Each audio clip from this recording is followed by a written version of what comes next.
What's up, everybody? Serial killer, how you doing, man? Happy Thanksgiving, dude. Hopefully it's looking up, looking to be a good one for you.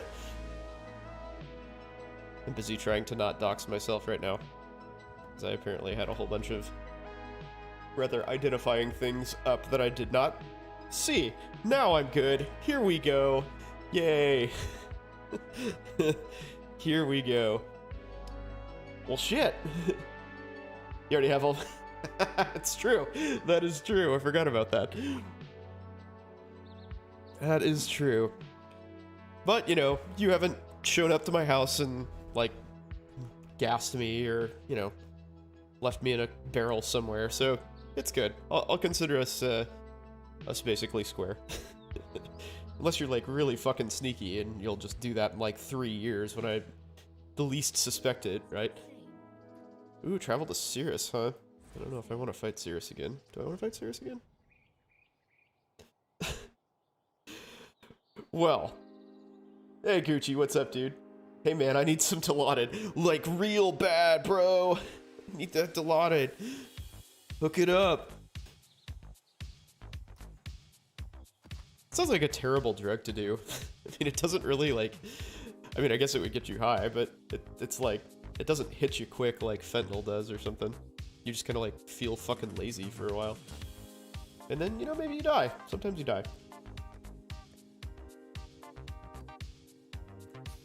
Not as bad as Propofol, though. You just go to sleep. Like, who the fuck abuses Propofol? It's a terrible plan.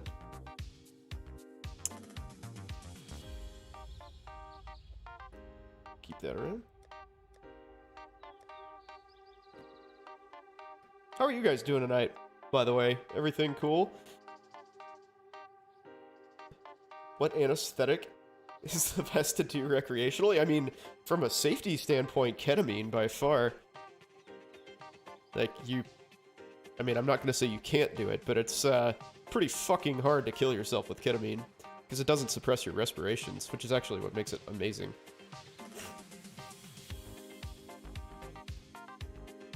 That's pretty sweet drug. Oh, shoot. Are you worth anything? No. How many channel points do you need before you can redeem a ketamine hit? 1. Just 1, dude. I'll give you a hit for every channel point you redeem. It's totally worth it. That's how we roll here.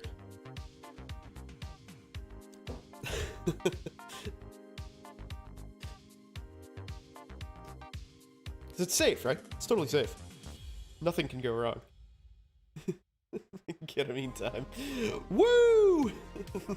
That is 500 hits of ketamine heading your way. You're gonna be engineering some real fucked up software for that crypto that crypto outfit of yours. I am not going to invest in that, or maybe I am. Maybe I am going to invest in that, because it probably makes way more sense than any of the other stuff. On second thought, now that I give this a little more consideration, perhaps you're onto something here. DraftKings on the blockchain? Oh, fuck yeah. You guys are going to kill it, dude. You are going to absolutely... You're going to need, like, freaking bulldozers to rake in all of the cash that you will get from that. I'm pretty sure. I mean, because didn't DraftKings and what was the other one? FanDuel? Yeah, DraftKings and FanDuel, like, ate shit hardcore when the government basically decided they were gambling. But they made just an obscene amount of money. It's just an unbelievable amount of money. Like, yeah, they got shut down, but they made, like, hundreds of millions of dollars over the span of, like, a couple months. With, like, zero overhead. They had, like, you know, web development, that's about it. Excited to be writing smart contracts because you don't know how to do that yet. Well, shit, man. That sounds like a very useful skill to have these days. I bet you that will do you a lot of good in the not very distant future. Sounds super, super cool. Like, that's a good thing to get involved in. Hunter Wand. Can I do anything with that?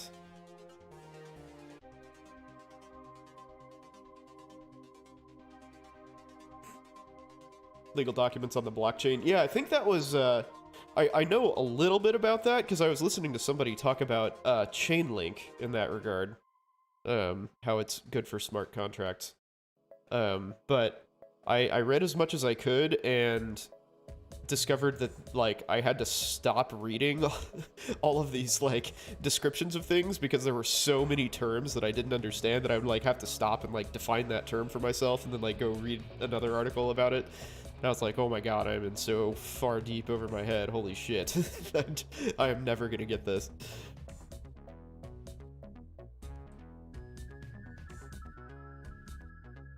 Yeah, it is definitely a different world. I mean, it's just like, to me, it's just like medicine. It's got its whole, like, own vocabulary. It's just a whole bunch of shit that, like, nobody who's not totally immersed in it is gonna understand.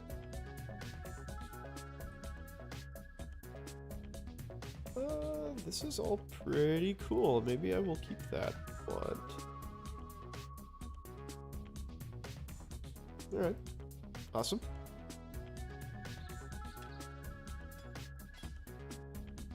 Yeah, it's for the big boys, and I am not a big boy when it comes to software and stuff.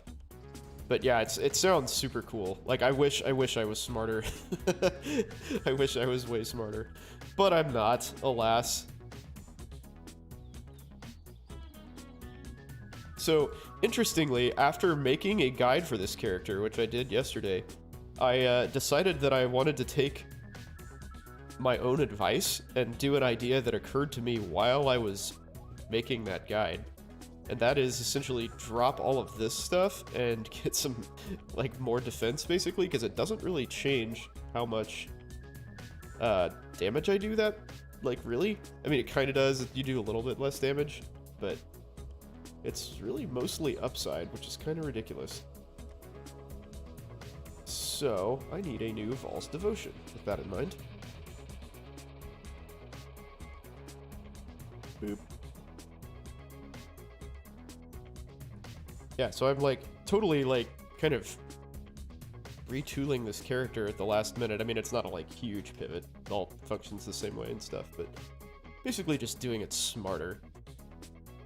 Like, the potential upside is a little bit lower for this, but, like, realistically, I'm not going to gain 7 more levels to, you know, get all of the stuff that I would need to realize that upside, so it's never going to matter. Because, as the title suggests, I am probably going to move on to a new character very soon. And we want a nicely rolled one. So I went and saw Dune last night. That was really cool. Hopefully you guys have seen that as well. I highly recommend it if you haven't. I really, really, really enjoyed the book. I read the first 3, I think. It's a 6-book series, if I remember right. And those, like, the first one was amazing. Obviously, it's like a classic. The second one I remember being, like, good. And the third one I don't think I actually liked all that much, but in any event, the movie seems pretty true to the book. It was like 20 years ago when I read it, though, so my memory is a little sparse. They did leave out some, like, kind of interesting details. Like, I went and saw it with my wife, and she was like, well, that was really cool. But then I kind of told her some things that they left out, and she was like, oh yeah, that does make a lot more sense. That is a lot cooler. You're right. Thanks. Alright, what do I need to anoint Searing Heat? Amber, Azure, and Silver. Do I have any of those? Ready and not before. I have an Azure. Oh, I can anoint it in here. I forgot about that. And I do not have a Silver. How much, pray tell, is a Silver oil? Hopefully it's a whole shitload that I can't afford. Oh, okay. Well, it isn't.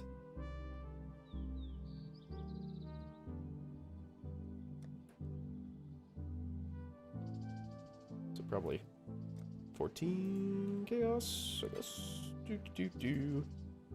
3 more. So when are you guys planning to have this crypto off the ground, by the way?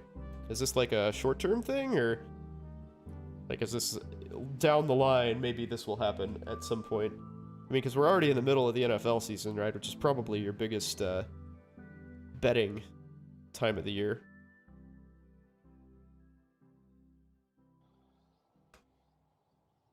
Launch the coin soon? Oh, no shit. Okay, cool. Very cool. Get that shit out in time for the NFL playoffs, at least. Oh, okay. So all of the, like, fleshing it out comes later. Got it. That makes sense.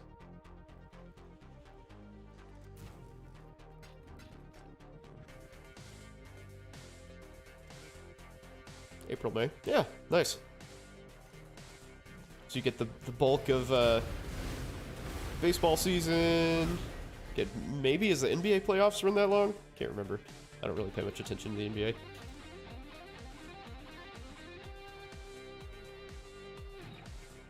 Yeah, but that's huge, dude. What was the other one?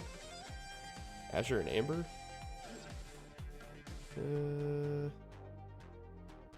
Amber and Azure, yeah.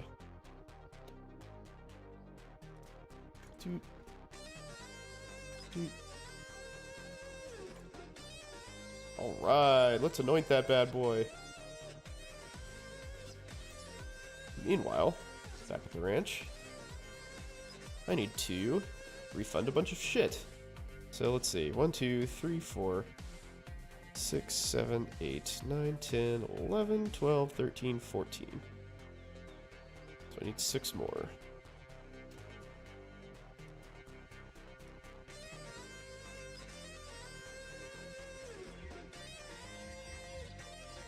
That's 6. 6. Sweet.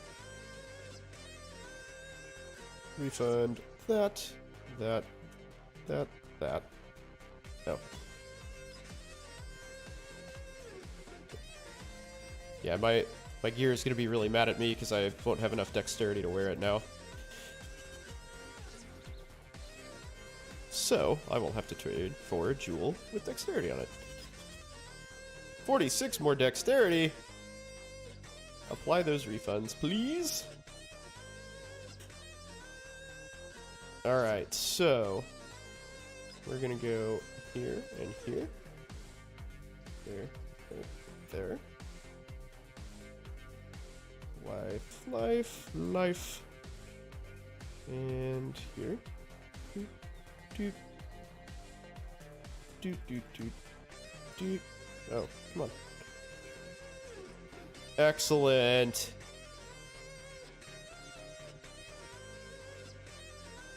Apply them points. Oh, actually, you know what? I might have to get, like, real funky with this and, like, get enough dexterity to equip that.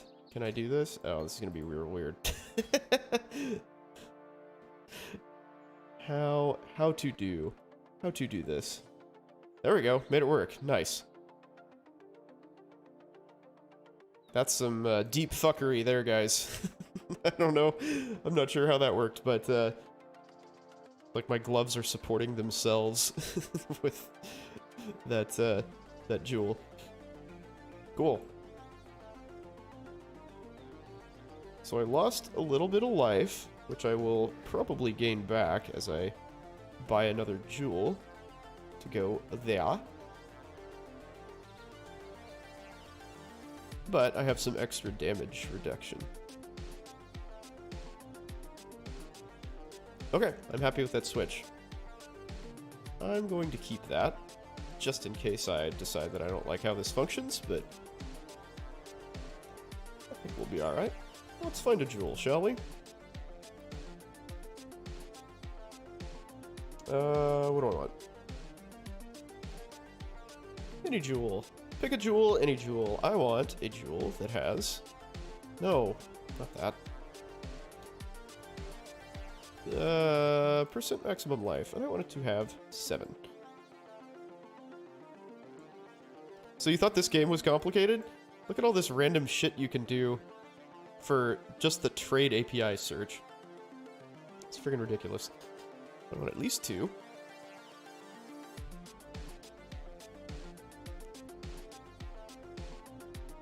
Fire damage, burning damage. Note that you, like, when I typed in burning damage, you have to use the explicit, because if I chose pseudo burning damage, that would also include any fire damage. And yes, fire damage and burning damage are different, because this game is insane. That's okay. Damage over time, fire damage over time multiplier. What else can go on there that would be useful? That's probably good enough. Let's see what happens. No items found. Oh. Like, what the fuck? That there has to be. There's a lot of things like that. Whoa, this is really good. Okay. Shopping done, because I actually do a ton of lightning damage. Oh, this player better not be AFK, because that's a fucking perfect jewel for me. Ah, there we go. He heard me. He took me very seriously.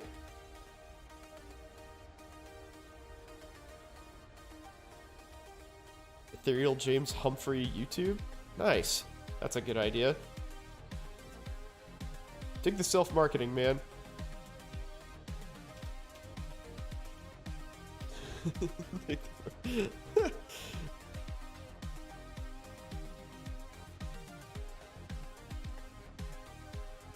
Thank you. Thank you for the trade.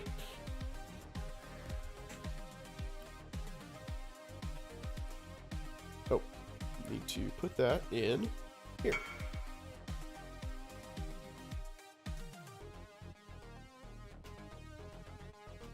Might do that for my stream too.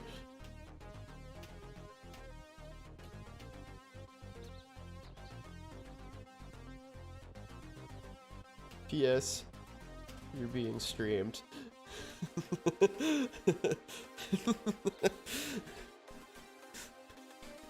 Privacy invasion!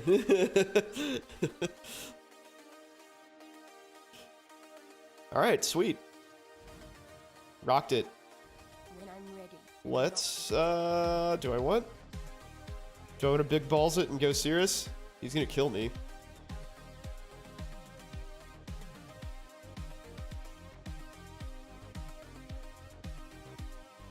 Man, Awakener 8 Cirrus. Do I want to give up a third of a level to do that? I don't know, man. I have very little confidence in myself. Maybe I'll just, I'll do another Awakener 4 Cirrus. That was rough enough as it was. Boop, boop. Alright, let's do that. Still same. Put my amulet on, right? Yeah. No, I didn't. I put the wrong one on. Son of a bitch.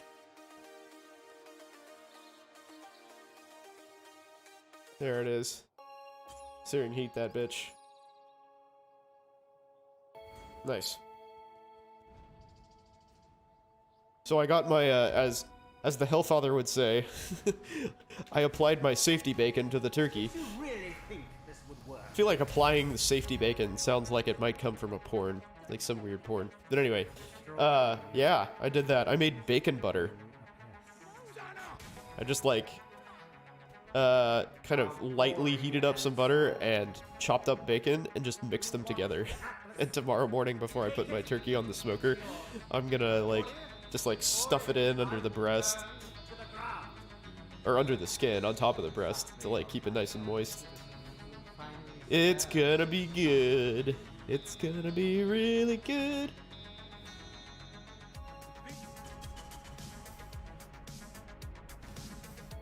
Alright. Here we go, Cirrus. Rain of stars! What's this? Okay. A real talent. You finally caught my attention. Oh, there you are. I need more Boop. mana. I do not want to die, thank you though.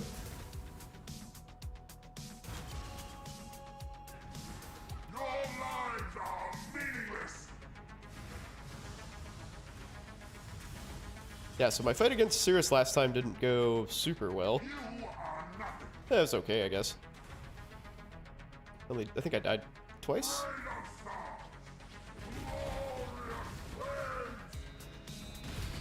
There. Ah! Oh. So I dodged the whole attack just to run into like the final blast. That was cool. That was really good.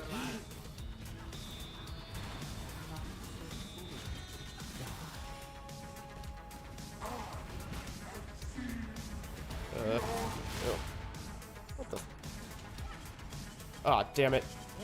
So if you go outside his little ring there, you like have to do this again. And he spawns another storm and you have to relocate and it sucks. You just waste time. Okay. Where are you, dude? Okay. I want to stand below you so you come down and I can actually hurt you. Come on, dude. This fight rocked your shit. Yeah, I'm really bad at it. I am not at all skilled at this fight. I've only done it like 5 times. And that's why I chose to just kind of play it real safe and... Ah, dude, did I go outside the frickin' ring again? Damn it. Terrible. Yeah, I've tried the Awakener 8 a few times on like different characters, and it didn't go real bad, or real well. See, he's just like over here chilling above his like little nuke area here. I can't really do much about that. Oh, that was stupid.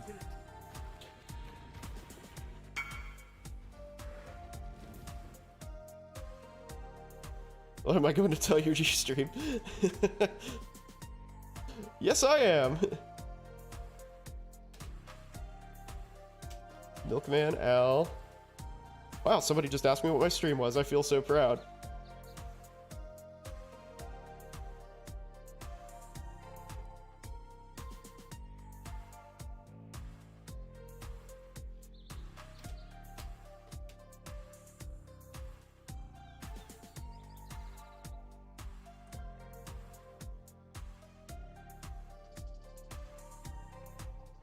Oops.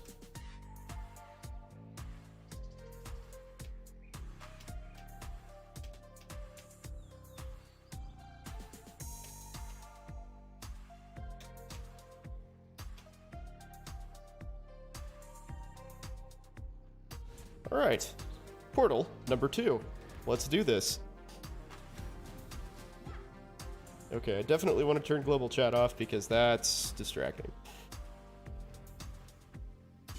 Yeah, I want to be better at this fight for sure.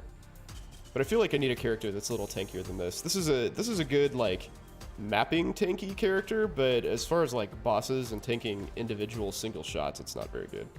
So oh god. Speaking of which. There we go. Hey, I managed to dodge that attack without leaving the frickin' arena this time.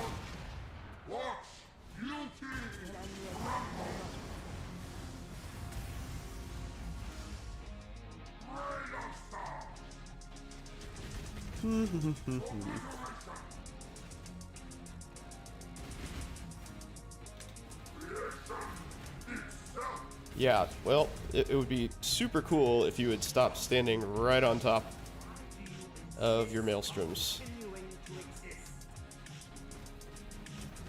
Alright, there you are. No.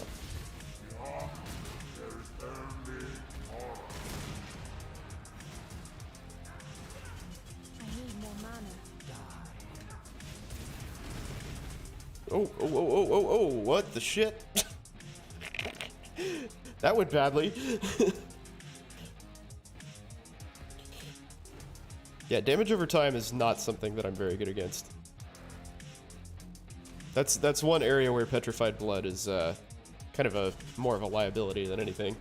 Djin's OP, hey man, thanks for joining the stream. Thank you very much for that jewel. That was actually a super good jewel for this build. Appreciate it. Yeah, thanks for stopping by. This is a Discharge Ignite Elementalist, in case it wasn't obvious from all of the swirly balls around me. Whoop.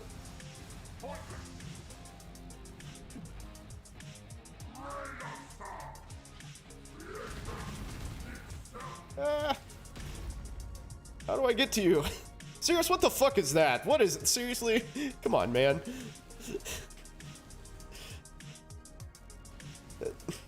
This is bullshit. Alright, well, I guess I'm just gonna kind of wander around randomly until these things move. There we go. Alright. Yeah, those degens get me, man. Big time. Big time get me. I probably... wonder if there's a way for me to get some... get a little, like, damage over time resistance.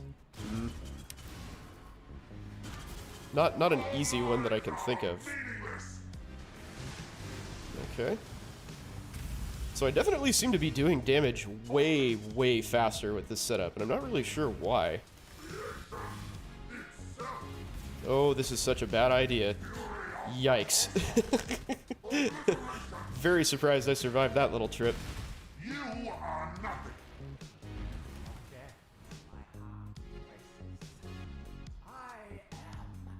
Alright, brother. Let's do this. Last phase. I think. Oh, no, maybe not.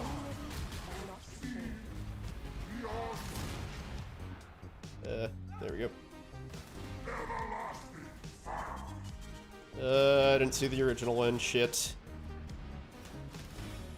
Again, didn't see the original one. Whew. Oh, another die beam. Did I just tank a die beam? Maybe I blocked it or something?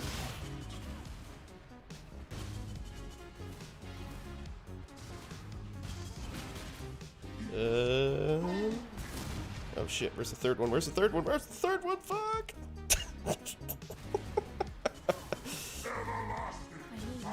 Ah, there you are.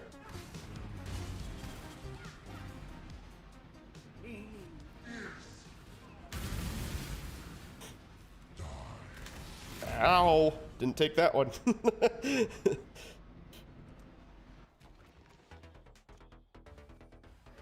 Rip experience.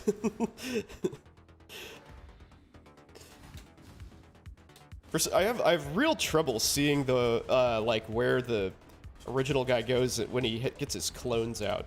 Like the four clones I can do pretty reliably, but for some reason I just like can't track it when he goes to the like circle of 8. All right, where are you? Where are you, Cirrus? Well, oh, there he is. Ow.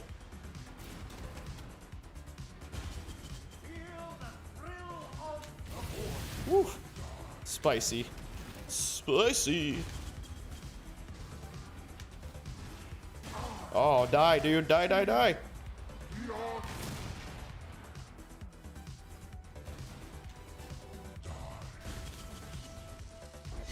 Excellent. What did I get? Oh, hey, useless crown and a bow that probably is also useless. Well, that was worth, what, 30% of my experience? Awesome. Got him. Thanks, man.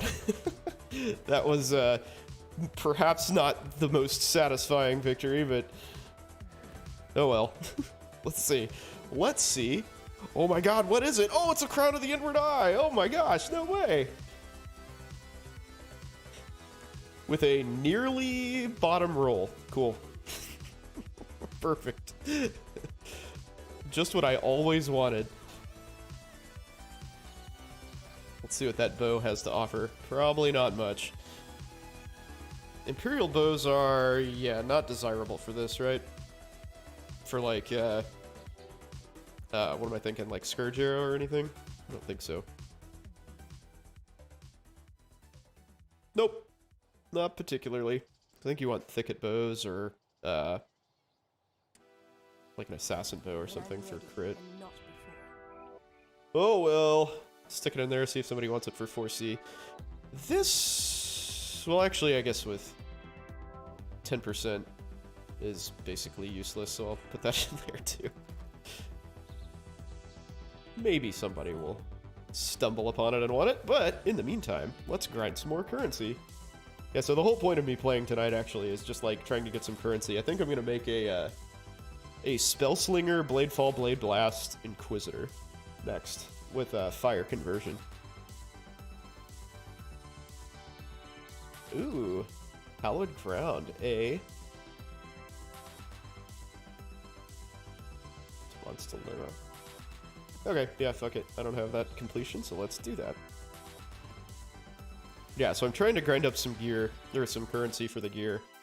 I don't think there's really too much that's going to be expensive for it, except for a Awakened Spell Cascade, which is actually by far the cheapest that I've ever seen it be. Last I checked, it was like 5 exalts and change. Like, I bought one either last league or 2 leagues ago for my Stormcall Inquisitor. How long have I been streaming? Like, in some sort of dedicated fashion, really only about, like, what, 4 or 5 months. But I've actually been streaming on and off since, like, late January or early February, I think. So usually I do this sort of weird mix of... We've got a pretty good community here, actually. It's kind of fun. It's small, you know, typically I'm rocking about 5 to 10 viewers, but, like, I'm an anesthesiologist, and I talk a lot about medicine and stuff like that, and obviously, over the past, you know, well, since I've been doing it, COVID has taken up a lot of that attention. But, you know, I also do stuff, like, a lot of the people here are, like, either med students or aspiring med students or something like that. Oh, dude, thanks for following. I appreciate that. Thank you very much. Hopefully you'll join us for future excursions. But there are a few people who are, you know, dedicated gamers and stuff like that who drop in. But yeah, it's a good time, man. It's a lot of fun. It's a nice way to de-stress and kind of get to meet some like-minded people, whether, you know, they're interested in medical current events or just Path of Exile nerds or just gamers in general. It's fun, man. I've really enjoyed myself. And also, I'm a huge, like, tech nerd. You know, I like just, like, fiddling with shit. I actually started doing this because I realized how little I knew about, like, digital media and how this worked. And so I was like, well, you know, I have some disposable cash. Why not let's just make it happen? Oh, no way! Dude, thanks for the sub, man. Appreciate your sub. 3 months in a row. That's a streak. 3 in a row consecutively, back to back to back. Appreciate that, dude.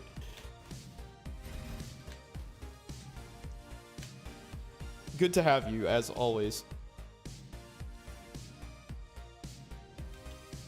But yeah, it's been a lot of fun, like, messing with, you know, like, audio stuff and, like, you know, I don't have the best gear in the world, but, you know, I'm trying to make the best of what I have, and you've been making content for a year, and oh, you are? No way. Cool.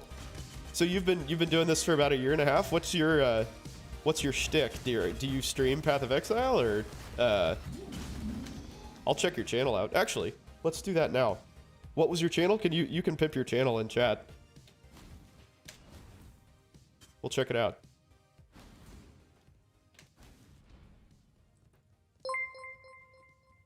Oh shit, the gift subs.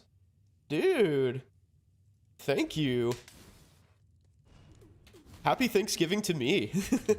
That's awesome, man. You don't have to do that, but I definitely appreciate it. Did I miss a boss somewhere?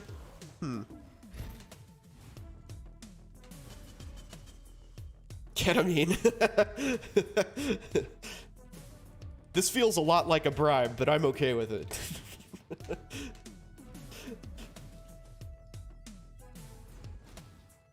You know, you'd be amazed how we're gonna do something real quick here.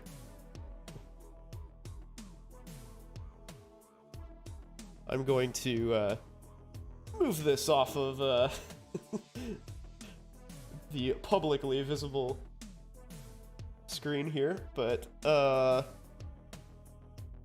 into Supply Manager. Let's see. So I have an IV. For those of you who don't know, I have like an IV hydration and like Botox business essentially that I really haven't done anything for like 2 years with. It's basically stagnant and only exists in name, but I still have all of my like distributor accounts and stuff. And one of those is with McKesson, who is a giant like, you know, medical supply and pharmaceutical distributor. And as it turns out, ketamine for a 10 mil vial of 50 milligram per mil ketamine, which is like 50 milligrams is like plenty for an adult. So basically 10 doses, it's $120 retail price. Now that I've subbed for you, like, what you can do for me, yeah, there you go. Hey, that's okay. You scratch my back, I'll scratch yours. Or, you know, inject you with ketamine. Whatever works. Basically the same thing. But yeah, things like that are, they make, I have no clue what ketamine goes for, like, street drug price-wise, but I guarantee you it's more than, $12 a hit. Like, per giant hit. $12 per giant hit. Like, we had, well, let's see. How can I tell this story without any identifying information? So I was a pharmacy tech in a not good part of town for about 3 years. And, we had this patient who had had surgery at a local hospital, and they had left a gauze sponge in her. And basically had given her, like, carte blanche. And this was at, like, the height of the opioid epidemic, you know, where, like, doctors were just handing out pain pills like they were freaking candy. People called her Aunt Sally, you know, name redacted for privacy issues. But she would just, like, you can find out for me? Just need a couple hundred vials shipped. Okay, yeah, we'll make a business venture. Sounds totally legal, and like it will not send me to jail and lose my medical license at all. But anyway, yeah, so this lady was like, she would just go to said hospital and they gave her whatever prescription she wanted, like no questions asked. And she would come in and, you know, she'd fill all sorts of like random pain pills and like benzos, you know, like Xanax and shit. Like, she would just straight up tell us like what she was gonna go sell those things for. I was like, fuck. I mean, some of those, some of the pills are like $10 a piece, dude. Like a prescription of OxyContin or oxycodone is like $10 a month. It's really, really cheap if you're like getting it legitimately. So like, apparently people value that shit very highly. Good luck out there. And if you could just like straight up sell a vial of ketamine, I'm sure it's really expensive. I mean, because $120 is actually very expensive for just like one dose of medicine, or one, you know, what am I trying to say? One like vial of meds. Is that worth anything? Probably not. Yeah, slap it up for 10 chaos, see what happens. I want to sell these boots. Give me money for my boots, please.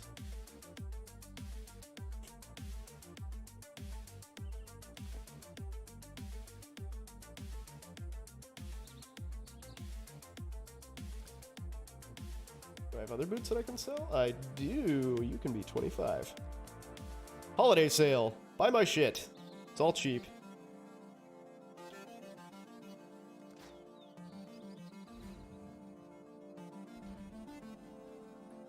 So TRG, what you rocking, man? TRJH Tech. Nice. Let's see. Oh, Dr. Cheezel, what's up, man? Thanks for stopping in, dude. Are you working this holiday weekend? I managed to dodge it this year. Night of the Meek. Well, I will hang on to that. That seems useful. We've been batshit crazy busy all week. It's really sucked. Actually,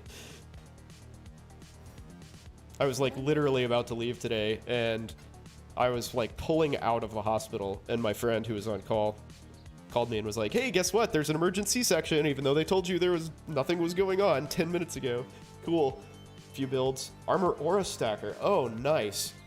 I think armor is like armor and life regen are sort of like unsung heroes of this patch, man, in my opinion. Like, life regen is straight up busted. That is an unbelievably strong mechanic, and I don't think anybody's taking advantage of that. There we go. Real James Humphrey. Let's see about that. Please don't give me a virus. What is my channel about? Well, Check howdy this there, out. Exile. Boom. Sign Ellen! in. Now you Is can that see channel why out? I am signed in. Okay, fuck that. I dig the 3 of your residents are on call. You're working early tomorrow. Ah, yes. Minions. I do not have those, unfortunately. That is one drawback of private practice, is no minions. I mean, I guess you could say the anesthetists are, but they're still like, you know, they're not cheap labor.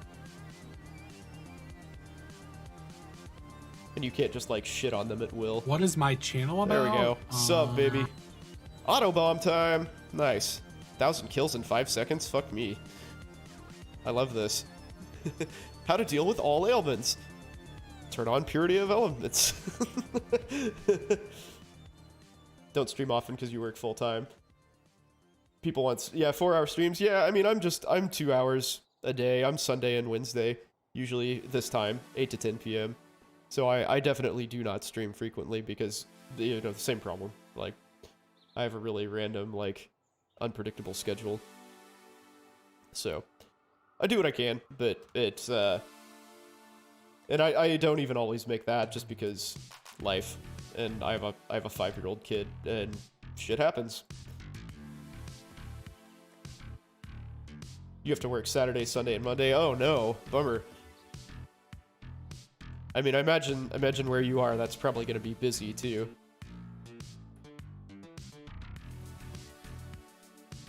We are not. We are not. That said, like, so our hospital is pretty much the only place on the planet, as far as I'm aware, that operates somewhat normally on the Friday after Thanksgiving. And I don't understand that. Been working on YouTube? Yeah, dude, like, it looks like you're pretty successful, honestly, man. Like, that's pretty nice view tally there. That's really cool. Do you feel like the like hideout advertising is making a difference? Never tell a life if it's ending. Yeah, right. Yeah, for sure. Yeah, you never know what to expect, especially for you. You know, if you're at a big center like that, man, you get all sorts of weird shit heading your way.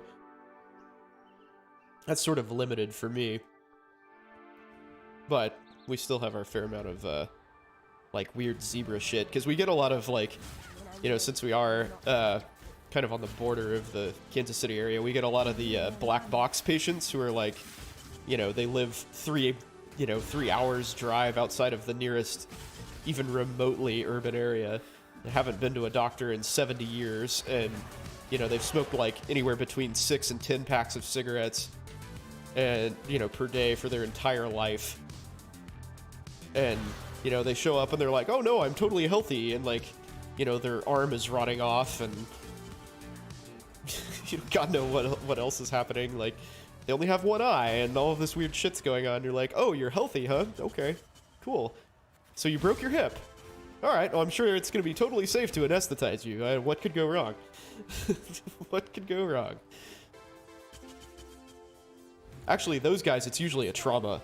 Like, they're, like, I took care of one fucking guy who, like, he has had multiple strokes and was operating a chainsaw, even though he can't feel his left hand.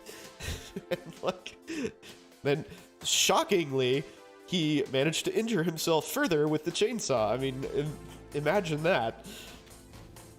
Like, trying to hold a chainsaw with a hand you can't feel went badly. It's weird.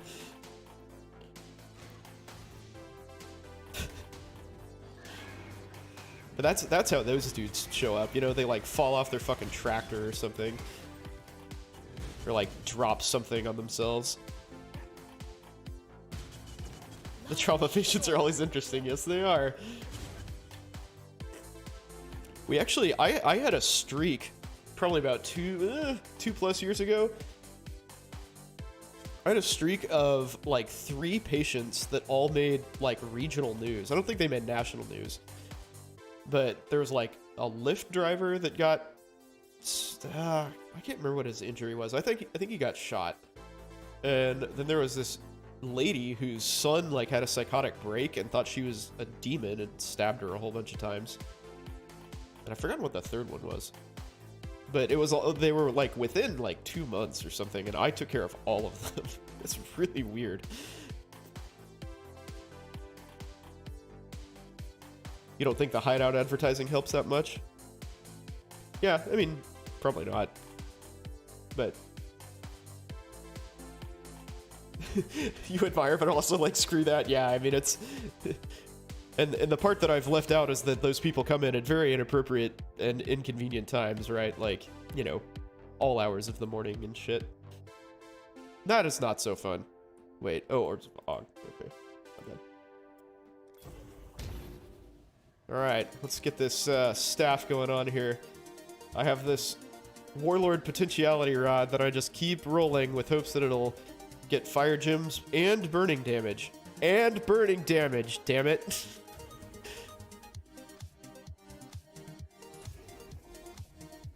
Nope. Come on. Cold gems. I guess any gem bonus actually is fine. Because Discharge has all of them, all those tags. Let's see what we can get here.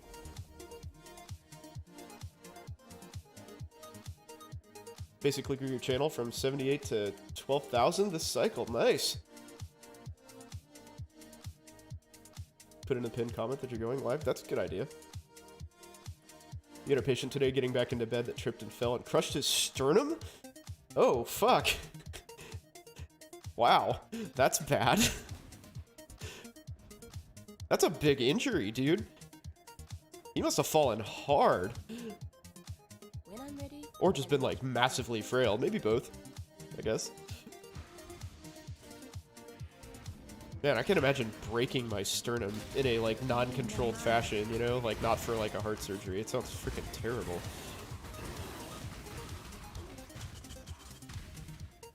I'm sure you'll get to sit through some sort of M&M or, like, you know, Sentinel event meeting to discuss that. Why that patient fell. Weapon or armor to... Stack of catalysts into different catalysts. Okay, okay. That's probably real cheap. Yes, it is. Chaos damage, boo. He ate total shit. Yeah, I bet he did. I bet he did.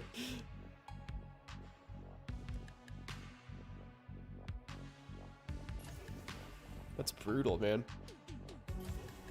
I'm surprised you got recruited to do that, though. Like, I would have figured that would either be ortho or CT surgery coming to fix that.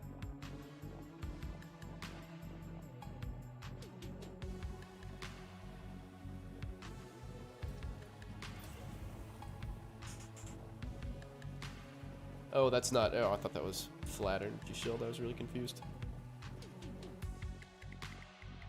Boop. Damn it. Mouse no work. Yeah, that's a rough way to start your holiday, man. Busted ass sternum. No thanks. No thanks.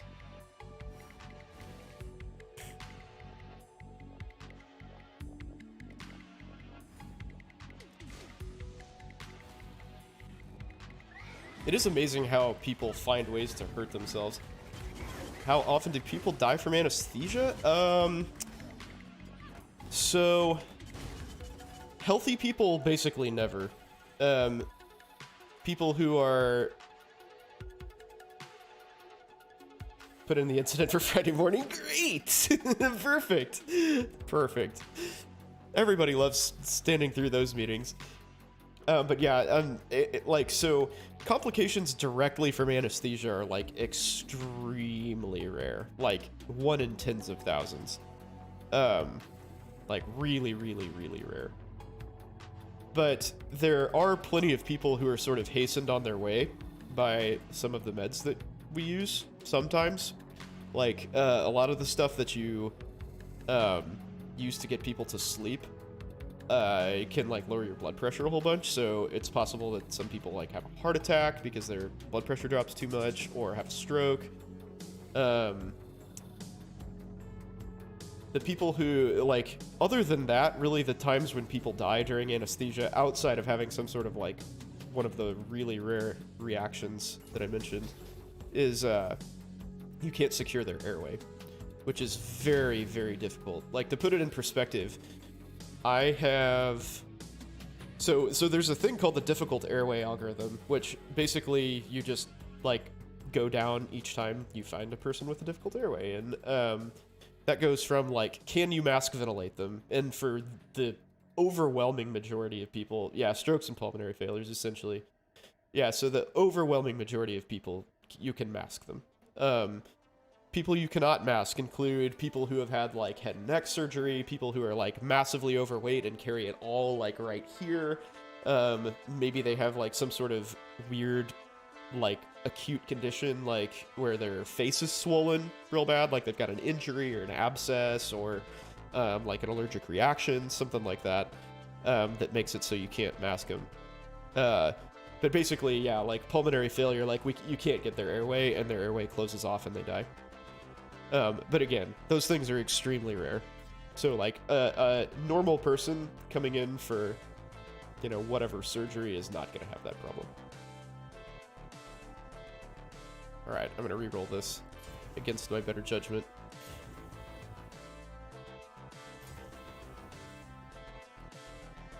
Oh, I had a fire thing left.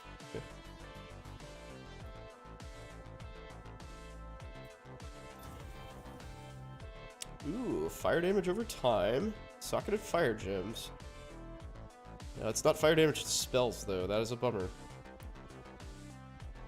Can I craft something on here that would make that better than a Searing Touch? Probably not, but I will at least look. Yeah, so dying specifically from an anesthesia is very rare, again. Most people who die in the operating room die as a complication of, like, whatever their surgery is, or, like, whatever, you know, acute thing caused them to need surgery. Am I booked usually or on call? Yeah, so we, I work for a private group that, like, contracts with a hospital. So we're one of the few independent groups left in this area, at least. I think that's probably a national thing. Like, independent groups are just more difficult to maintain. And so we are, like, we basically just do whatever the hospital wants us to do, which generally is staff the OR, deal with whatever shit happens around the hospital. Like, we were the point men for COVID. So, like, if somebody went to the ICU with COVID, they got something called the central line, which is like a giant IV, an arterial line, which is like a thing to measure blood pressure, and they got a breathing tube. So, and that was our responsibility, just, you know, by convention.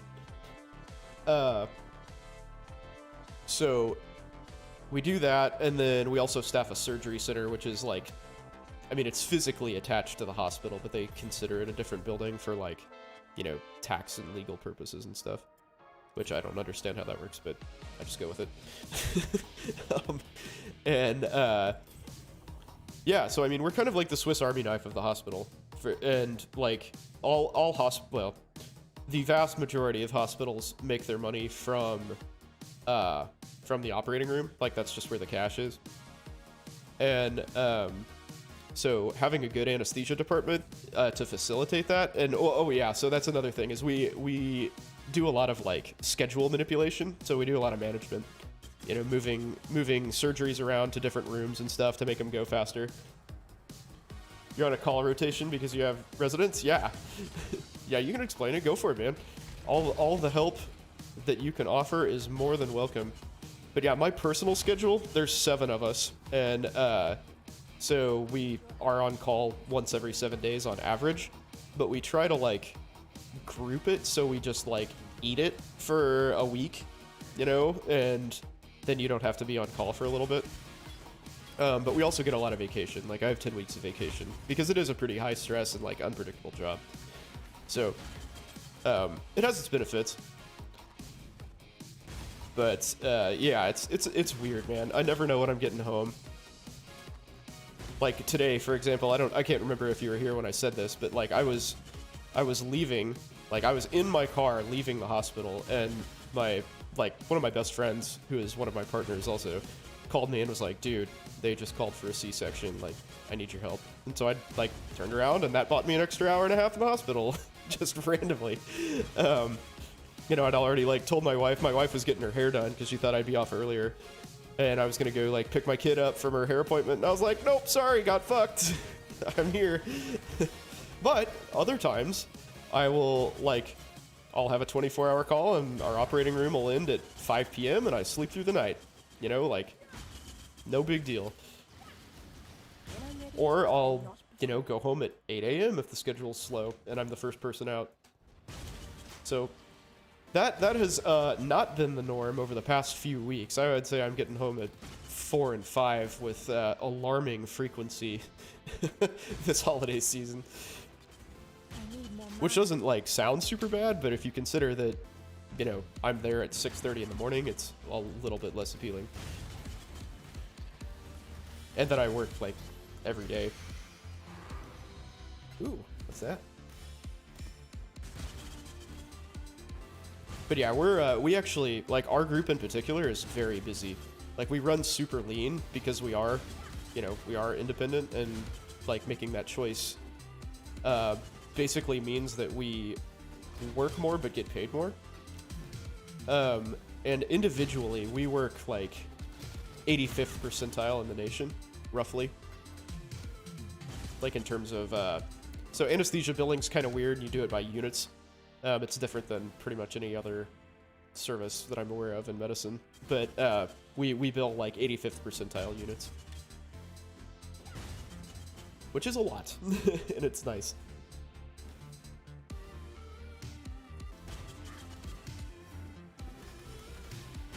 Yeah, so it's interesting to read that, Dr. Cheezel. I think it's really interesting how there are so many different ways of, like, organizing a medical practice, just, like, within a hospital. Just based on staffable tax grouping. Okay. I mean, this makes sense. Like, as a financial simpleton, I understand those things as far as, like, you know, knowing that there is some reason that is financially motivated for those sort of separations to exist. Like, I get that, but as far as what they are and how that works, I have absolutely no clue.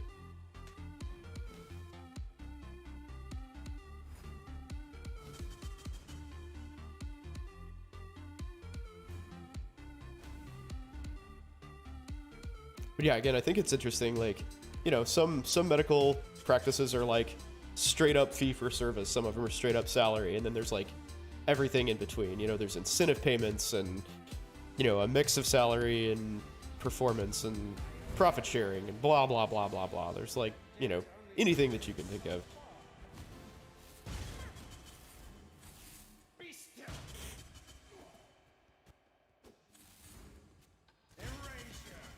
I don't think I've ever fought this boss before. Oh, and hey, it shows. Look at that.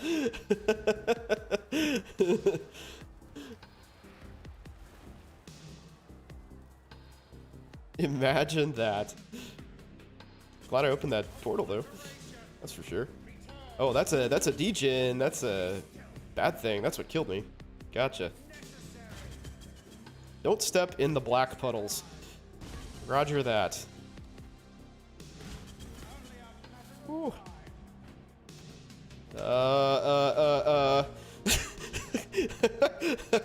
Okay. Okay. OSHA comes into play when you have a certain amount of active ORs. Yeah, all the safety stuff is difficult. What does OSHA have to do with active ORs, by the way? I am, like, the only... Oh, that sucks. He was that close to dying. Son of a bitch. I just ate a death for no reason. Yeah, I don't really know much about the safety things except for Jaco, which I pretty much regard as completely arbitrary.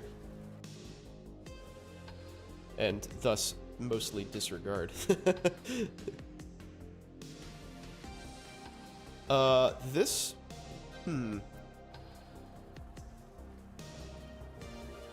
This ring looks like this might be really, really good.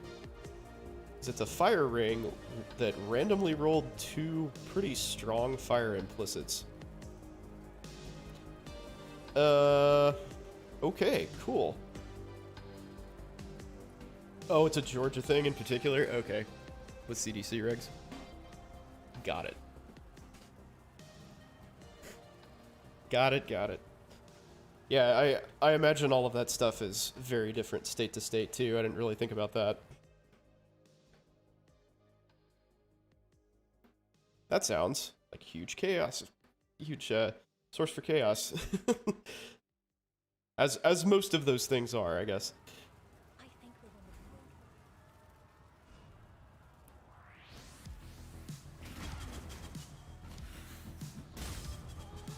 Yeah, for anyone who's unaware, this is sort of silly season hospital time, because everybody wants to, like, sick people who, you know, visit the hospital frequently have maxed out their deductibles for the year, and so they want to get all the elective surgeries they can, so people are getting their hernias fixed and their joints replaced and all sorts of shit like that. So you have a much higher volume of cases to do. Like, our volume, I don't know how it is for you, Dr. Cheezel, but ours increases like 40 to 50%. Like, we typically do like low 30s cases. We've been doing mid 40s for about 3 weeks now. Per day, that is.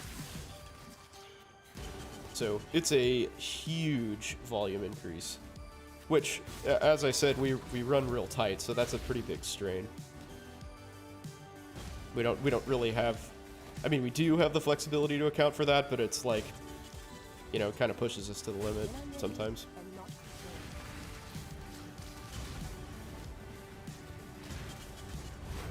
Whew.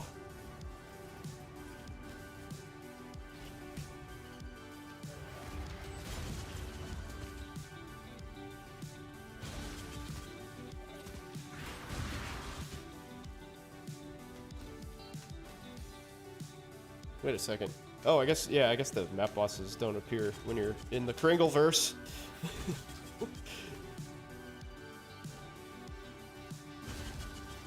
In the Kringleverse. BRB. Alright, man. Well, I will be here. I'm hanging out. I'm relaxing. I got my turkey seasoned and ready to go. Got my bacon butter all lined up. I'm chilling tonight. I'm chilling. I do have to be up early to put that bitch on the smoker, though. It is going to be delicious. I'm looking forward to it. I love Thanksgiving, man. Thanksgiving is probably my second favorite holiday. Oh, what's up, dude? Welcome back, man. Welcome. Thanks for joining me. What's up with you? Got any big Thanksgiving plans? I was just talking my turkey up. I am super pumped. I haven't used my smoker for a while, actually, which is inexcusable because we've had an extremely mild winter so far, or mild fall. And I haven't busted it out since... Damn, it's probably been 2 months anyway. I am slacking. Shameful. Shameful lack of milk smoking. Oops. See you. That's where I want to put those.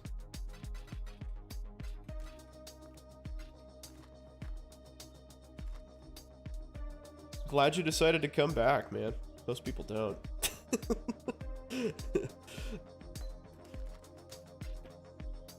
Smoked turkey, get a classic.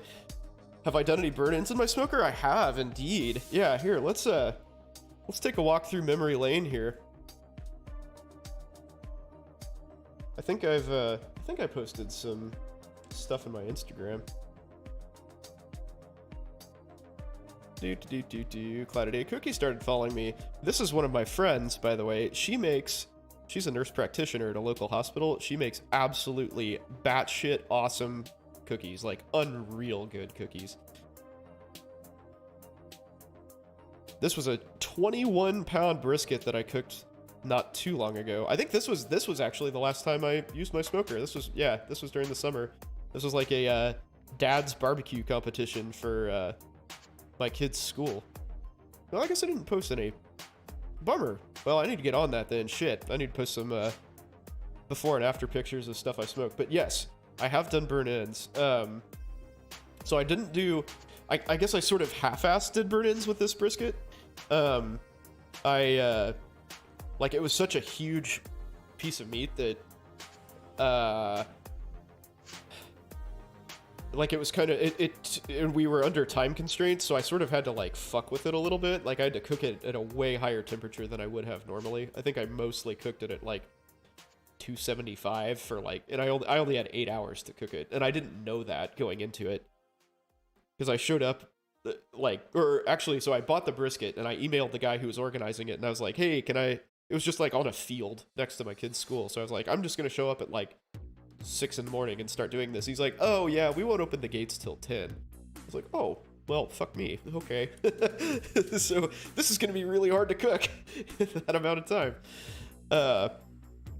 But yeah, after I like kind of cooked it the best I could, I just separated the point and like just set it back on the smoker like as it was. Like, I generally finish my meats with kind of like a sort of like blast them in the smoker. Like I get it as hot as I possibly can and baste it with whatever sauce or rub or anything that I'm doing just to like get a nice bark on it. And so I just put the point back on there to kind of do exactly that and like kind of caramelize the fat and render it a little bit more and then chop those up. And it was, like I said, sort of half-assed burn-ins, but they were good. They were really good. Do I have pics? I don't think so. Maybe I have some on my phone that I can upload real quick. I don't think I do.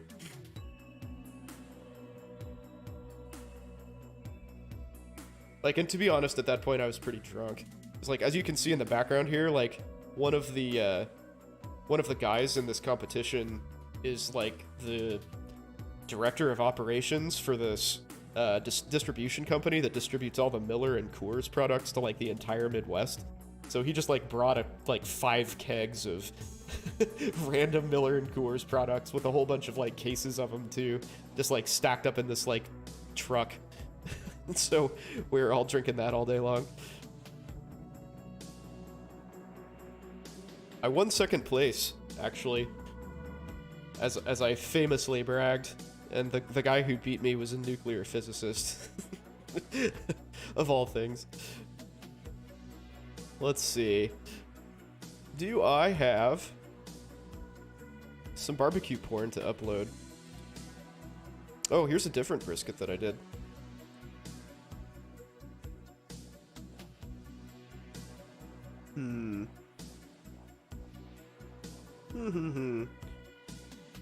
Oh, be nice to me, phone.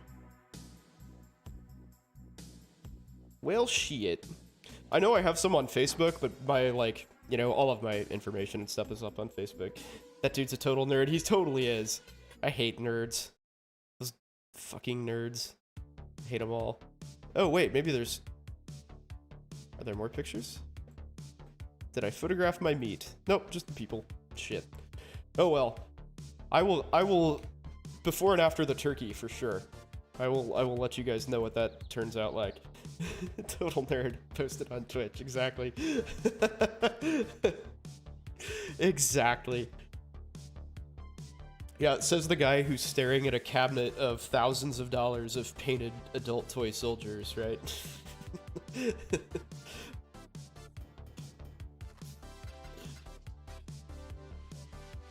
Can you see the wig pic?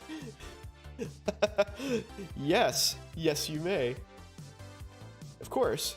you can always just go to my Instagram and find these things. So this is a good story. So we recently got a new anesthesia tech, and he is like, I mean, he is very like stereotypically Mexican, I'll just say it. He's a super nice guy, and he's really good at his job, but he definitely fits the mold. But he grows Carolina Reaper peppers, and this sauce is fucking awesome. He made this. He made the ghost pepper hot sauce, and these are Carolina Reapers, like, ground up into, like, a seasoning. And both of these are fantastic. They're so good. I mean, they're really hot, but they're so good. And I've found myself, like, when I'm on call, like, figuring out... I've sort of been, like, basing what I want to eat around how well it's gonna go with one of those two things. Like, can I put Jose's, like... seasoning on there? Okay, sweet. Yeah, that'll taste good. Let's have that. So like my intake of like Asian foods has dropped off substantially because it's got kind of this, you know, like Southwest sort of slightly smoky like flavor to it that doesn't really go well with a lot of Asian dishes. But yeah, same with this. This is delicious. If you can stomach like really hot stuff, the flavor here is fantastic, but it is intestine scorching. You will need Dr. Cheesel's service after you have too much of this. Because all of your intestines will die.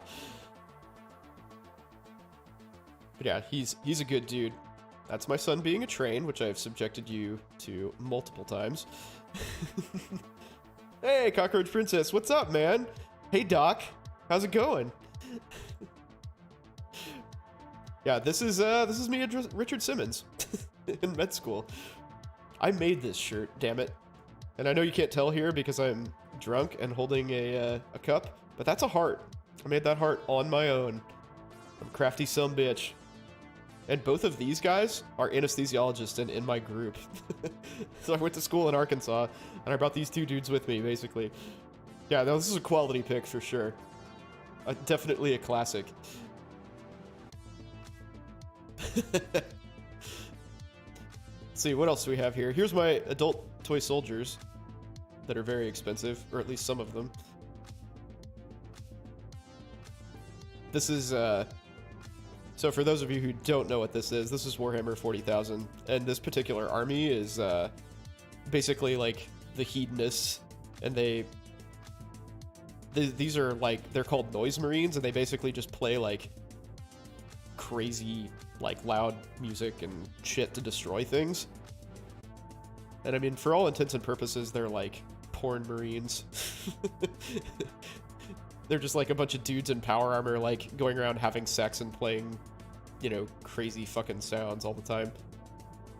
And these are the like opposite of them. They're sort of like the same general army, but these are like the disease guys.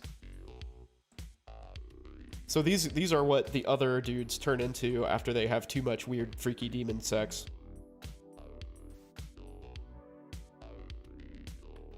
Yeah. This is where my retirement goes. So my dad's an art teacher.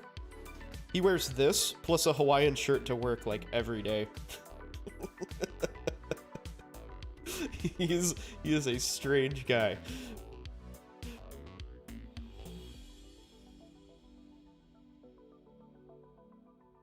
My cat is a brutal killer and leaves shit like this for us. So now you got me going on the tour of the Instagram. I see all sorts of weird shit. Hero Quest got re-released, in case you were unaware of that. And also, I like fire.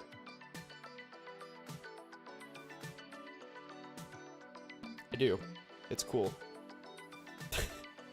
Alright, back to monster explosions. I beat that map, I think. Yeah, I cleared that. But yeah, I'm trying to upload all of the weirdness of my life to social media as much as possible now that I'm a big, famous, awesome, super popular streamer, right? You like Strange? Well, you're here. You keep coming back to me, so that must be true. That must be true. This is definitely a weird brand of entertainment, you know? Like, the crossover between hardcore gaming and, like, advanced medical topics is probably not real big. And honestly, that's like a big thing that sort of drove me to do it. I was like, literally nobody else is doing this at all. Like, nobody's talking about medicine, like, period, let alone in combo with gaming. So here I am.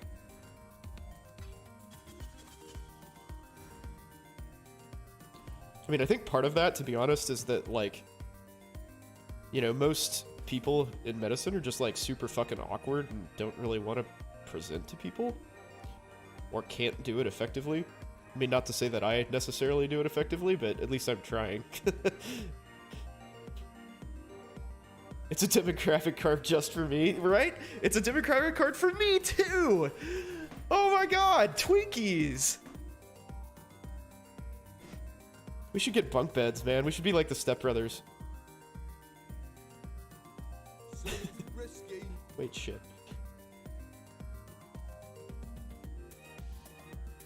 There we go. I put way too much thought into this mechanic that, like, is really not gonna get me anything in the long run. How many do I have left? 3? Cool. Let's move along down here. When I weigh myself, you have to subtract the weight of your bones.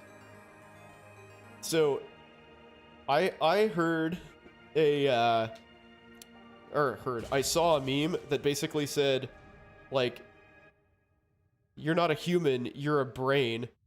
Like, you're a brain in a flesh mech. It's like, holy shit, that's actually, like, that's pretty much how it is, right?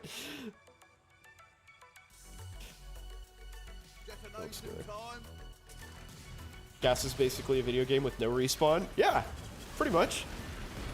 Yeah, it's you're just playing hardcore all the time, except for you're playing with other people's lives, not yours. Which is way better. That's a way better version to play hardcore. Dude, if I could play Path of Exile and make your character die whenever I fucked up, that would be fucking great. That's the game that I want to play. How can we make that happen? Grinding Gear Games, let's do it. Can I submit that to the, like, in the suggestion box, please? Kill other people when I do something dumb.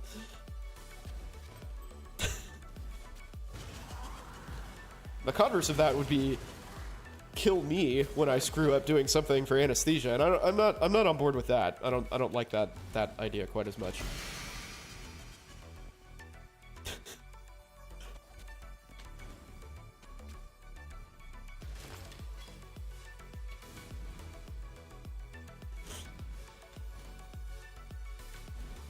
It's actually kind of weird, like, how resilient people are. Like, we do weird shit, like, so, like, Propofol. Propofol's a really good example. Just about everybody gets Propofol unless there is a reason for them to not get it, which is sort of few and far between, honestly. Like, basically, if you're really unstable and you, like, might die from the fact that Propofol decreases your blood pressure, you don't get it. But, like, the standard dose for Propofol is like 2 milligrams per kilogram that you weigh. For a lot of people, especially old people, that is a giant overdose. Like, they probably need maybe half per kilo. And that'll do the trick. And but, you know, there are some people, like, young, healthy guys, like, 2 per kilo is not enough. Or especially, like, babies. You really run into that with, like, because they have just, like, such a ridiculous metabolism, and, like, their blood flow is so crazy. They need, like, 3 or 4 per kilo to go to sleep. So you can't do protocol medicine all the time. It doesn't always work super well. Ooh, I don't think I've killed the Phoenix yet. Let's do that. Let's do the Phoenix.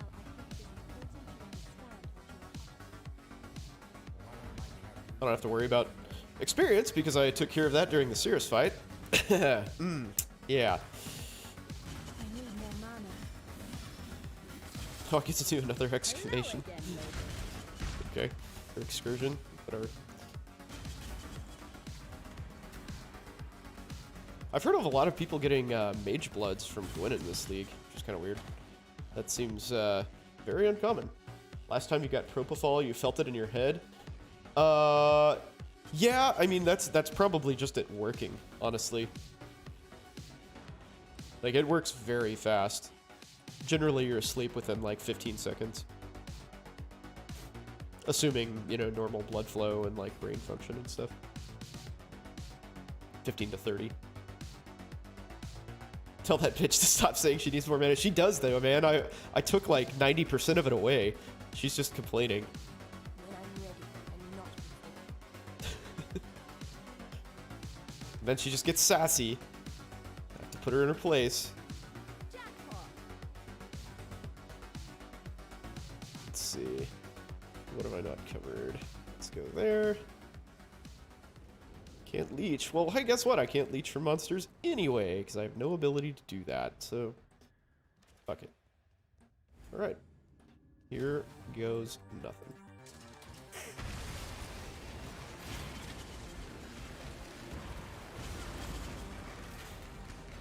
I'll take that. Yeah, usually the thing that people remember from getting Propofol is that it fucking burns. That stuff burns real bad for a lot of people. Like, I would say most people, actually.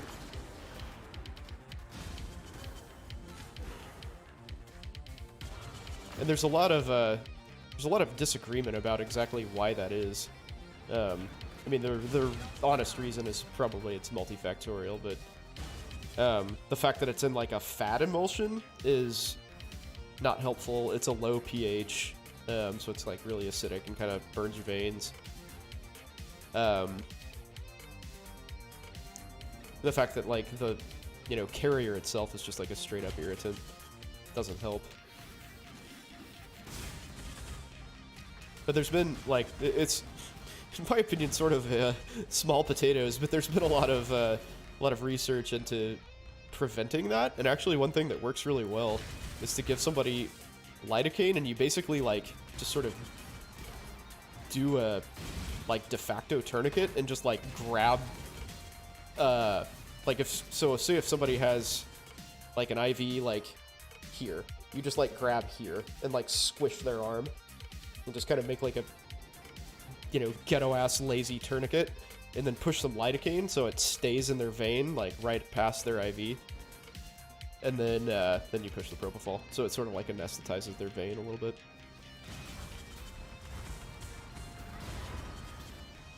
That seems like a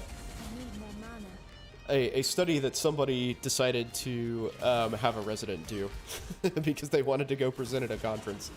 Because I can't imagine that you would ever get grant money for that, or, you know, actually spend your own time studying that in any sort of cohesive, useful fashion, because who gives a shit? Like, that's something people experience for like 10 seconds before they go to sleep, and then it's done. In residency, the anesthesiologist practice putting people to sleep, or putting each other to sleep sometimes. It's that is not a sanctioned activity, but sometimes that happens for sure. I knew one dude who intubated himself. Oh, fuck. He used like basically some like lidocaine spray and just like sprayed it all in the back of his mouth, and like kept going till he could put, there's a thing called an atomizer where you can like hook it to a syringe and it turns like, you know, whatever solution is in the syringe, whatever med, into like a spray. And it's like, I mean, it's designed to spray your vocal cords actually. In like, I mean, I know there are other kinds of atomizers, but the ones that we have are designed to spray your vocal cords. So they're like flexible, and they're like this long. They're like a foot long. And so he basically just kept like moving it further back and spraying it until he could like put the whole thing down his mouth. It's like weird anesthesia, deep throating. But yeah, he did that, and then used a video. So the thing that lets you like see somebody's vocal cords to put a breathing tube through them is called the laryngoscope. And they have laryngoscopes with like cameras on the end of them. So he used one of those and just like looked for his vocal cords and just stuck a tube down his airway, which is absolutely batshit crazy. But yeah, he did that and like walked around with a tube for a little bit just to like freak people out. And it was successful.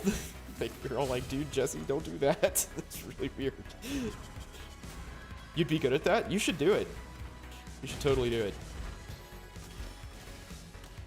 I support your decision to intubate yourself. I think it's a great idea in a, you know, not at all sort of way. Oh, Forge of the Phoenix. Forge of the Phoenix. He's gonna kick my ass.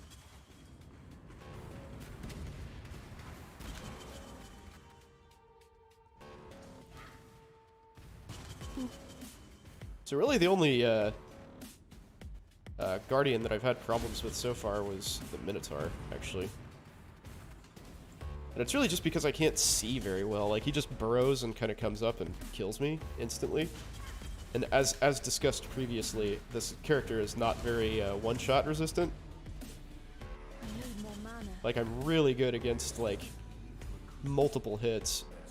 And my recovery is really good. But if I could just get chunked down in one hit, then I'm kind of fucked. And my threshold for that happening is quite low. Or seems quite low, at least.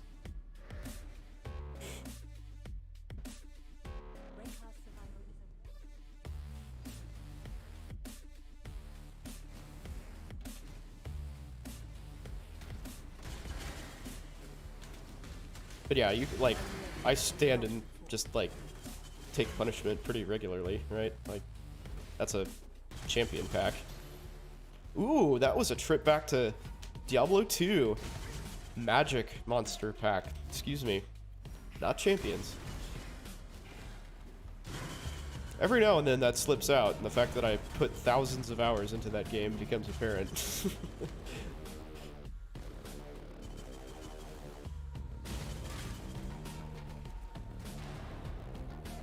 I have an anesthesia question. I will answer your anesthesia question in just a minute. Right now I feel like this guy will massacre me if I let him actually hit me. Not that that really matters, I guess. It's just convenience more than anything, but okay, let's see. Diablo is legit. Dude, Diablo 2 is an amazing game. It doesn't really stand the test of time, but shit, it's like 20 plus years old at this point. I thought about playing the remaster just for nostalgia's sake, but I'd rather just spend my time on this. I don't have enough free time to, like, you know, fuck around with random things that, you know, just to like take a trip down memory lane. I'd rather, like, Path of Exile is just straight up a better game at this point, and so is Last Epoch, if you're into action RPGs. Like, nostalgia is really all it would be. You were in a rural OR one time. The CRNA was running a weird hodgepodge trip. Okay, that's always concerning. There were at least 4 different agents, including a benzo, propofol, all mixed in the same bag. Never seen anything like that, but is it common? No. No, it is not, and it shouldn't be. Because, like, what if you start having issues, like, caused by one of those drugs? How are you going to know which one it is? How are you going to control that? And, like, you definitely can't, you know, drop that patient off in the PACU with the, you know, that drip, because what do you tell the people, like the nurses, that, you know, is in there? Fuck no, man. I would be super pissed if somebody was doing that under my license. No way. No shot, dude. Like, very rarely people will do things like mix ketamine and propofol, or, I mean, that's probably the most common thing, but that's, like, that's sort of a standardized deal, and it's an infusion that you run, you know, without wanting to, like, vary it at all. You know, you just, like, put it on a pump and you leave it there. The intubation story reminds you of a woman sticking an entire pickle down her throat? Are you sure it was a pickle? Are you sure it wasn't a penis? Because I think it might have been a penis. Just judging from how that story went. That's my impression. But we'll say pickle. If that makes you feel safer in this space, we can say pickle.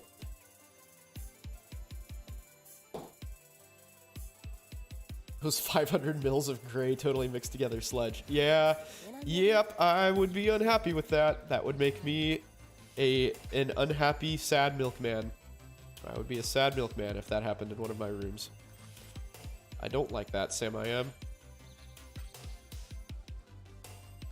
Like, if you want to run a bunch of crazy-ass trips, man, I'm all for it. Like, I dig polypharmacy because it, like, basically maximizes benefits and minimizes side effects if you do it right.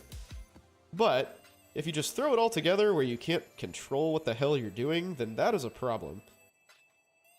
Pickle Rick. That was definitely a pickle. Okay. Okay. I don't do that kind of stuff. Oh, okay. So it was a woman sticking a pickle down her throat. I see where we're going. I see where we're going with this.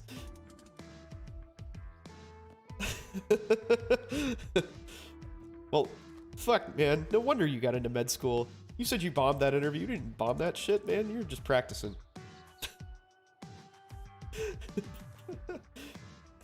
Still clear of Hutchinson, Kansas. Hutchinson, Kansas? Dude, you're in my neck of the woods. You know I'm in Kansas City, right?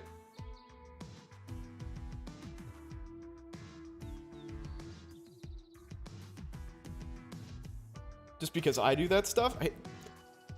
Not casting judgment. I just want to make sure we're on the same page here. Not that it's any of your business, but, you know, I do occasionally appreciate a woman putting a pickle down her throat. You know? Yeah, no, I'm in Casey. I was born and raised in Casey. It's good stuff, man. Yeah, Hutchison seems like an interesting place, from what I've heard. Yeah, that will work. That will work. Let's do this. Oh, you know what? I need to see if Sana's selling anything useful here. Answer is probably no. Oh yeah, it's no. It is no, alright.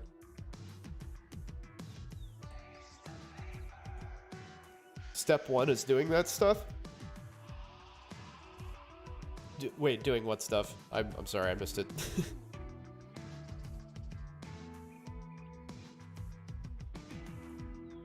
I lost track of where we were. We can all appreciate a good pickle every once in a while. Something like that.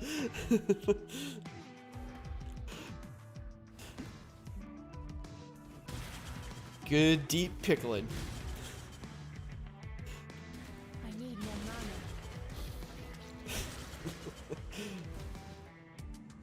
When I'm ready, and not before.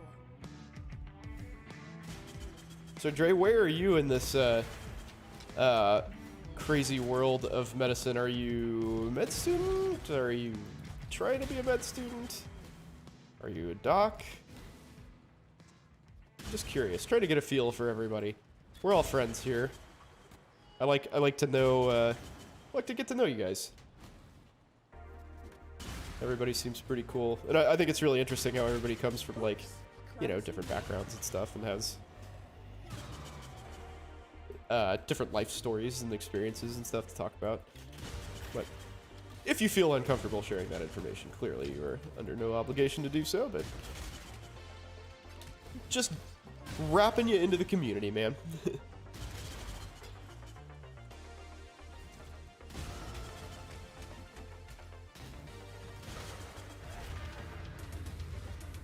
Boom.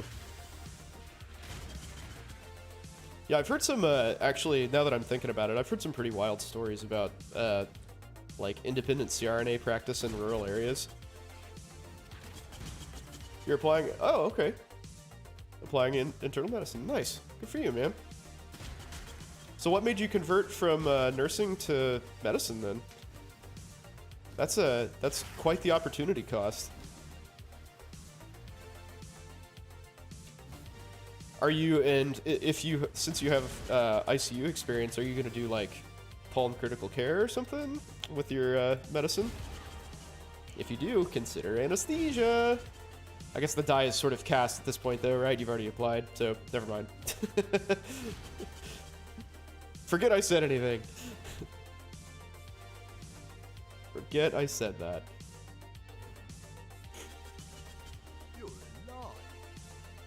I find it very interesting when people go from nursing to medicine. I think that's cool because it's obviously like a very well-informed decision, like about as well as informed as you could possibly be. But at the same time, like, you know, you've got a good career already, right? And giving that up for, you know, to get shat on for 7+ years is really hard. But again, you know, informed decision, right? I wonder what you'll unearth. Headed for CRNA. Decided infusing packs of giant sludge was a bad idea. Well, I agree with that, but you don't have to do that, oddly enough, if you're a CRNA. You can be a very safe, sound, excellent practitioner. That is a perfectly viable option, despite going to CRNA school. When I'm ready, and not before. Old as fuck and ready to stop being a slave. Yeah. Well, you were in good company here. There are a few non-traditional students here. I don't think any of them have previously been nurses, but yeah, I understand the old as fuck thing, man. Like, it's just kind of time to make money after a while and stop being everyone's bitch. Because med school, you definitely are, and hey, guess what? In residency, you still are. You're probably worse, actually, because at least people, like, in med school have zero expectations of you. In residency, you, like, actually have a really high-powered job. And you have to do a bunch of shit. And you are on the hook for everything.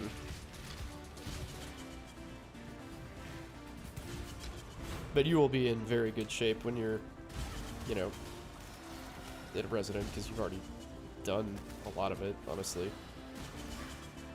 Like, critical care is what makes internal med residents, like, piss themselves at night. Like, they wake up in a cold sweat thinking about having to put a central line in somebody. So as an anesthesia enthusiast, I always found the requirements, like the procedural requirements for, I have no idea what that is. Broken faith. You have unholy might while you have no energy shield. Create profane ground instead of consecrated ground. Huh. What does profane ground do? I wonder if you could make a weird, like, batshit crazy chaos damage over time. That sounds like something that does chaos damage over time. Anyway, what I was going to say is I found it very amusing, the requirements, like procedural requirements for internal medicine docs. They are place a central line, a singular central line, place 5 IVs, and I think place 3 arterial lines. Like, that sounds like what I did today. I think I would be down 2 IVs.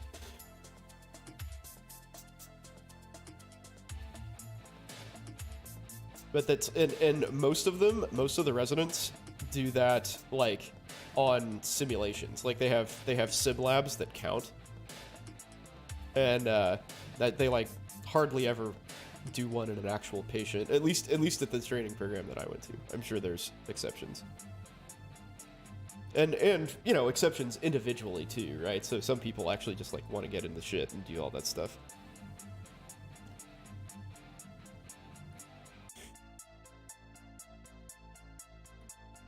But most of them don't. Most do not.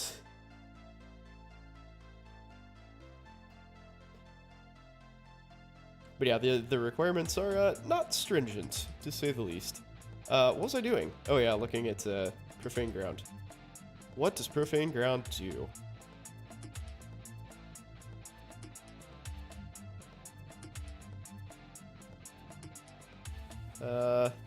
This tells me nothing. There we go. Reduces resistances and increases chances to critically hit. Oh. Oh, for you, though.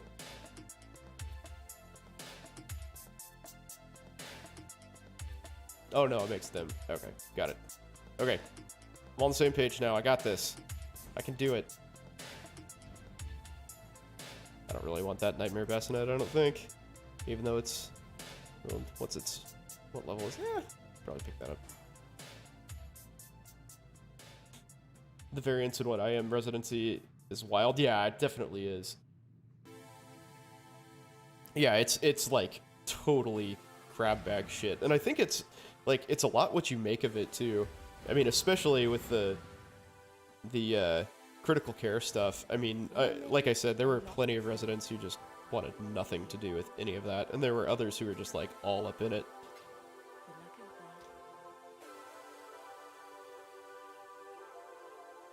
Is that worth anything? Probably not. Okay. What causes attrition for med students wanting to go into competitive specialties? In what sense do you mean attrition? Like, what causes them to not go into the competitive specialties? Or, like, what causes them to, like, drop out of med school and say, screw this, I can't do what I want?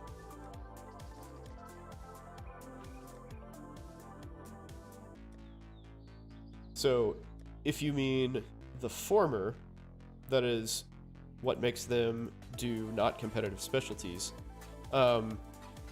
the fact that they're not competitive, basically. Yeah, the soap, exactly. So, for those of you who don't know what this is,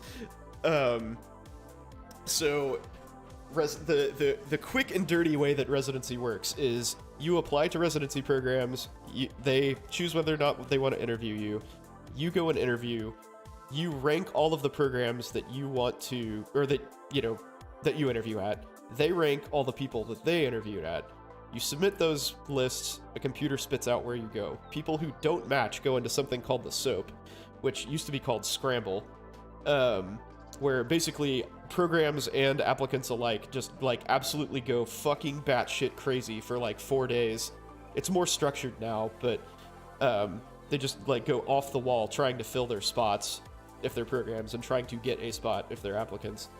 And like people who are sort of marginally qualified or unqualified for competitive specialties usually fall into that. And that is a bad place to be, because you're going to end up in some weird-ass program, perhaps some weird-ass specialty that you didn't previously desire, and it's just going to be a weird situation. And it'd be very stressful for no reason.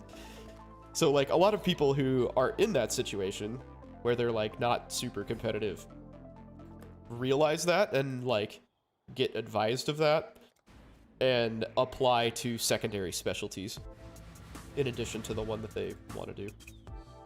And a lot of times they match into the specialty, like their secondary specialty. Man, that would suck. I'm glad I was never in that that situation. Why, yes, I will go fight the Purifier. Yeah, some lose interest. I mean, that's definitely possible. I know lots of people who did like, they thought they were going to go into a specialty and were like dead set on it. I can think of one girl who's actually like a really good friend of mine in med school, and she came in and she was like, I'm going to do neonatology 100%. And, you know, that was her mantra until like 2/3 of the way through our third year, which if you haven't gone to med school, your third year is your clinical year, your first clinical year, where you're actually in the hospital seeing patients. And she did her pediatrics rotation and was like, wow, this fucking sucks. Hate it. And so she ended up doing psychiatry and loves it. Like, absolutely loves it. Quite the departure. 700 ortho spots for 1,600 applicants? No shit. Wow. That's pretty dismal. Your buddy doing bones is fiercely competing. Yeah, man. I mean, ortho is real competitive anyway, and it just sounds like it's getting way worse. Just worse every year. One of my roommates in med school did ophtho, and he was very competitive, but he did a bunch of away rotations, and man, he worked his ass off, dude. He worked his freaking ass off. Like in that away rotation he did at Oklahoma, which I guess is one of the top eye programs. He did like 2 grand rounds in a month. And like did a bunch of presentations, was constantly reading research and stuff. And he had to I mean, he read like 3 textbooks in preparation for that rotation. And that's where he ended up going to residency, so I guess it paid off. But man, like the hoops you have to jump through to get competitive specialties is just, it's terrible. Meanwhile, I was like, hey, I've got an above average step 1 score. Hey, I've got pretty good grades. I'm gonna match into anesthesia. Yay! Didn't have to do any of that research or ass kissing or any of that. It was great. How do you become competitive? So scores, grades, research, like in the specialty of choice. You can choose to do elective rotations at certain programs to like make connections there and like show off and, you know, show that you're a good worker and good teammate, cool person. Those are probably the main things. But yeah, like it's the same as pretty much everything else at the grassroots, right? Like have the credentials, which would be grades and scores, and then make connections. And like ultimately connections are probably the most important, quite frankly, as long as you have the you know, the credentials to like get in the door and pass the screening. Then, you know, if you wow someone in that department and they're like, oh shit, yeah, I remember this guy, he rotated here, he's really good, like he's sharp dude, works hard, then, you know, you've got a huge leg up on the competition, even if maybe somebody else has more impressive scores. Neurosurgery so lit, lifestyle and work. Oh god, yeah, yes.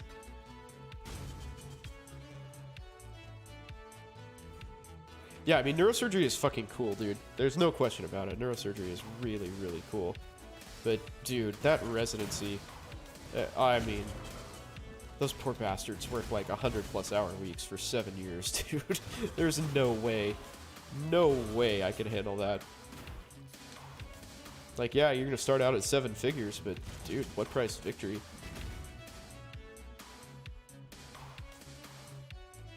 Did I kill the boss? How do you wow someone in rotation? Just, like, know your shit. Work hard. You know, if they're asking you a bunch of pimp questions, get them right. That's basically it. You know, make a good impression on the residents that you work with. Like, anesthesia, it's a little harder because there's, like, to impress the staff because there's so many of them, basically. But, like, if you get a good review from the residents, that'll help a lot. A lot of sucking up or be extremely attractive. That's definitely not what happened with me.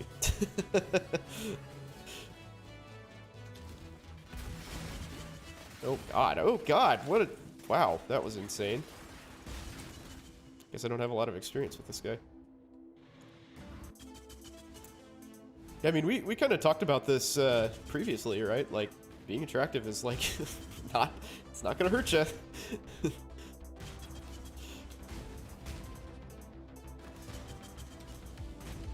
Not gonna hurt. But yeah, that's basically how you become competitive. Like, simple is not easy, right? It's a simple thing to do, but it's not necessarily easy.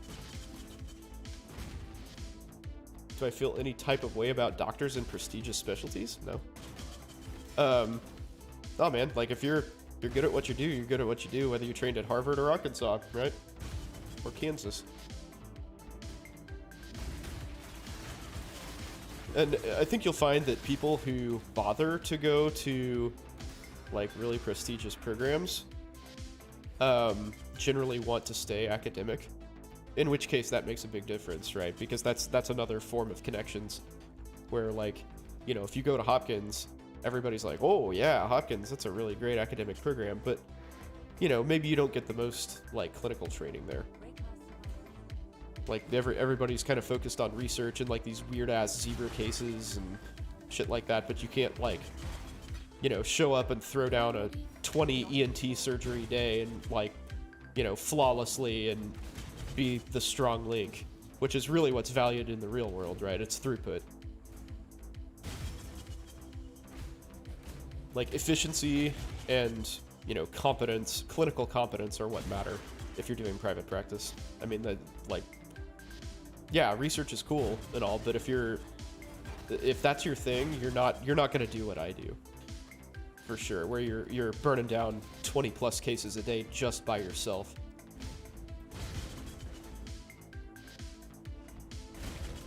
You're gonna be at some big tertiary center where they have the sickest of the sick people with like all sorts of weird ass conditions that you can spend your whole day on.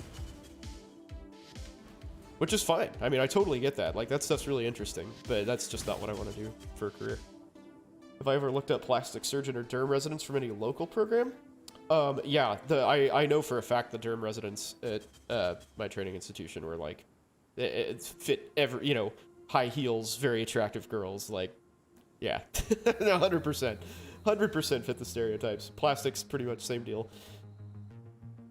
You accredited your moneymaker for getting into med school. I mean, dude, work with, you know, if you got it, flaunt it, like they say. Might as well.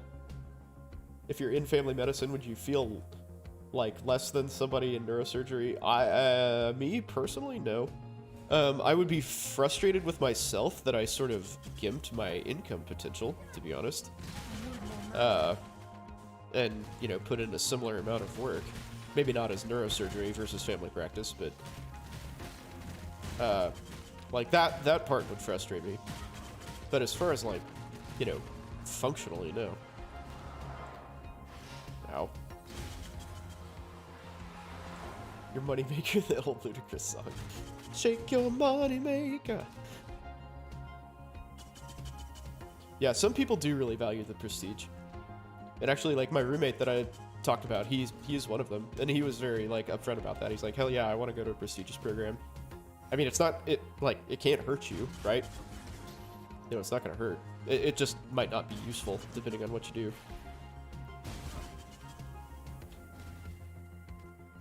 Like, I know that we've gotten an application for a doc in the past where he had tons of research, and I think I can't remember where he did his residency, but he had this like really, really long CV with tons of studies and all this stuff, and we were like, why does this guy want to come here?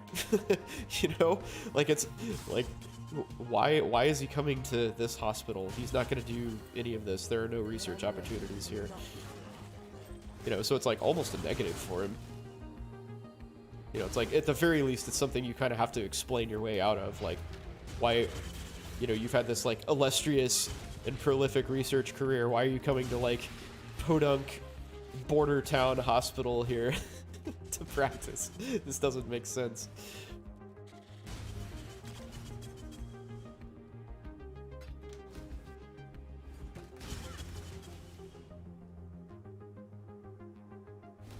But yeah, I think that is less the case for more competitive specialties, like, you know, ortho, optho, derm, plastics, things like that. Like, you know, the more name power you can put behind yourself, the better. Like, regardless of what you're gonna do ultimately.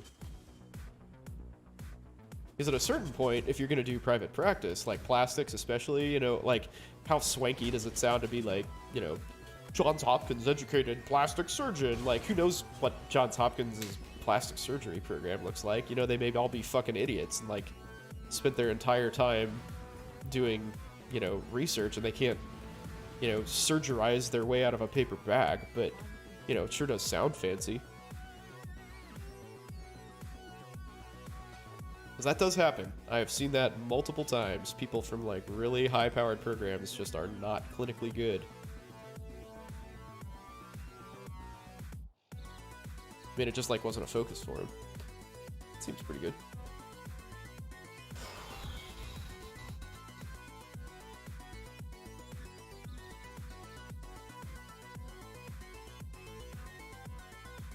I think I want to keep that. See you. What are my thoughts on Caribbean schools? I think they are dangerous as fuck. I would stay away from those if at all possible. They function heavily on taking your money, and it is very difficult to very difficult to get through them. Like they don't have a whole lot of motivation to get you through. And from what I understand, like success is almost entirely placed on you, the individual. And you don't really have any way of knowing that you're learning the right things. Like, you guys would be okay, probably, because, you know, you have resources like me or Discord, and, like, you know, you have places that you can go and say, you know, hey, what do I need to be studying for this? And, like, you just get some, like, online resource and study it, and you'll be fine. But, like, for most people, it's a really bad idea. Yeah, never, with pass-fail step 1, it's game over, yeah, for sure. Yeah, definitely. I agree with that. I forgot. I keep forgetting that that's happening, because it's just, like, such a fucking crazy change to me. It doesn't make any sense. But, yeah, I forget that step 1's gonna be pass-fail. It's so weird.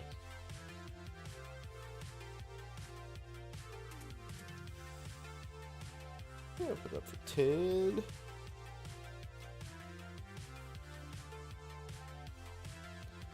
But yeah, Caribbean schools are rightfully looked down upon for producing sort of questionable graduates. So you pretty much doom yourself to primary care, which is, I mean, there's nothing inherently wrong with that, but for that to be, like, literally your only option kind of sucks. Given that you're putting in, like, presumably the same amount of effort as everybody else. I thought I just did this. When I'm ready, and not before. Did I not finish the map?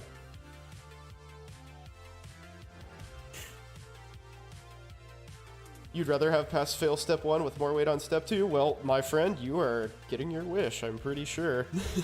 I think that's exactly what's gonna happen. I feel like that was, correct me if I'm wrong, but I think that was supposed to go through, like, this year or something, but they held off due to the pandemic.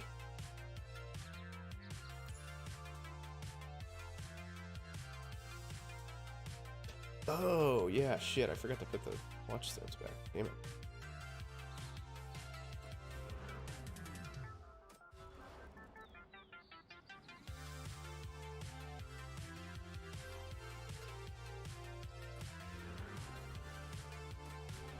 Yeah, that, I mean, you're really putting all your eggs in one basket with that.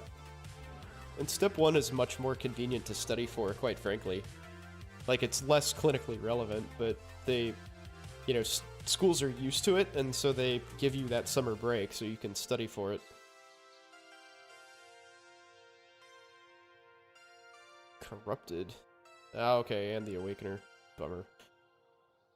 ID. Okay.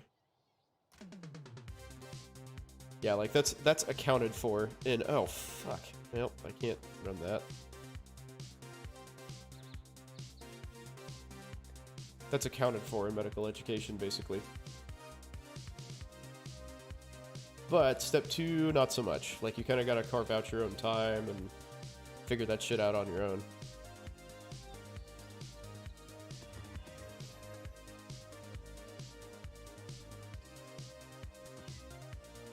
Let's just hexproof. There we go. That'll do. That'll do, pig. Oh, I didn't want to go back in there, damn it. Get out of there. Map device. When I was in med school a decade ago, your dick, by the way, did you tell people the specialty you wanted to go into? I'm not old, shut up! I don't want to sound like a gutter saying you want to go into ortho. Yeah, I told people all the time. I didn't really care what they thought about me. But you know, I was pretty open about, like, you know, I'm open to changing my mind. Like, I've shadowed anesthesia, and, like, I know that that's something that I could do.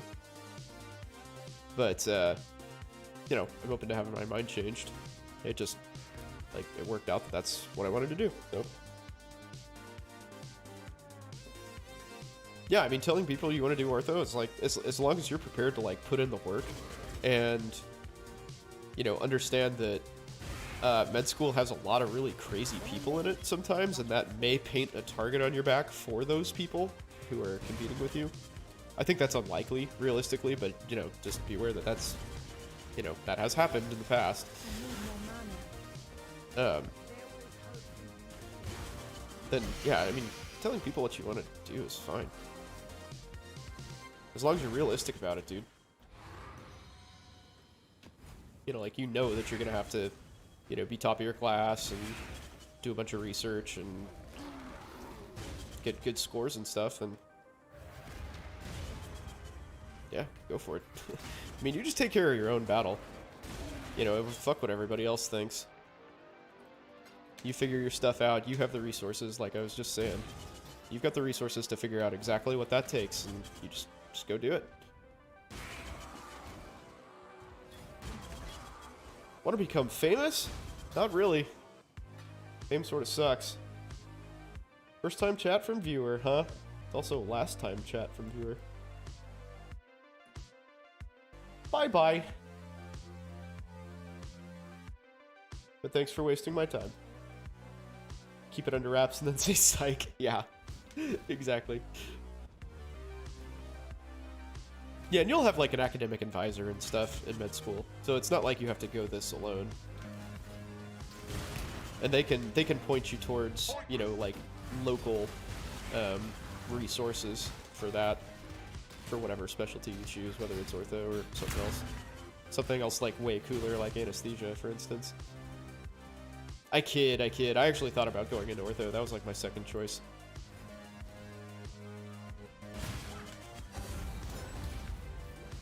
I thought sports medicine was really cool. I also like the paycheck. It is quite good.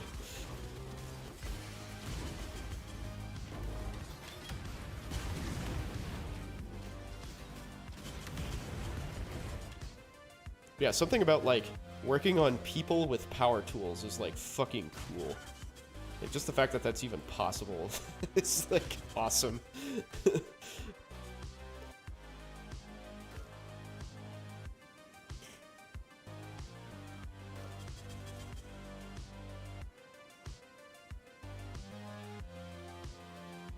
Wish that had more life. That would be a really, really good amulet. Damn. They were just help me gain followers. You're right. I was entirely too harsh on the ad bot. You know what, Joven 4? Come on back, man. Come on back. Spam me some more. I liked it. When I'm ready and not before. Just trying to earn a living, right? Selling follower spots. I like how that's like specifically designed to like cater to people who have no idea how Twitch works, right? Followers don't get you anything. Like if it's just some like random bot follower, like what does that do? What does that do for you? Nothing. I guess it could like help you get affiliate, but there's like pretty strong case that that's actually not a real beneficial thing. Lets cool stuff happen like Serial Killer gifting people subs to me, which was fantastic, by the way. Thank you again. But at the same time, it also like limits your ability to, you know, expose, like gain exposure through other. I almost said your ability to expose yourself on other programs, but you know, pickles. It's like you're not supposed to stream to like other programs or other platforms when you're a Twitch affiliate, and like they technically own your content for 24 hours, which I think sort of sucks. But yeah, like the affiliate program is okay, I guess.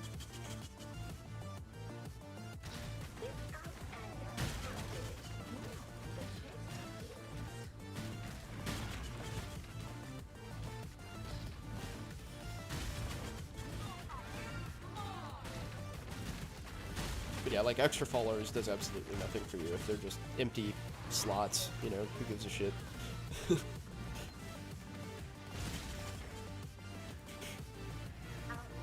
don't matter.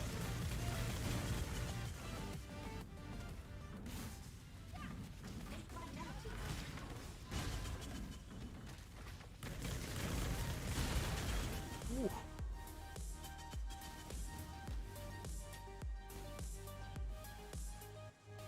Awakening objective plateau complete. Oh wow, that really hurt. Okay, cool. Oh, it's freaking Cirrus Mob, just like rocking me from. No wonder. Those bastards. I swears. Cirrus, you and your shenanigans. It's coming into my maps. Shoot me with cold shit. Disrespect. That disrespect, I tell ya. I'm gonna go pick this up. Sovereign Spike Shield. You, sir, shall die.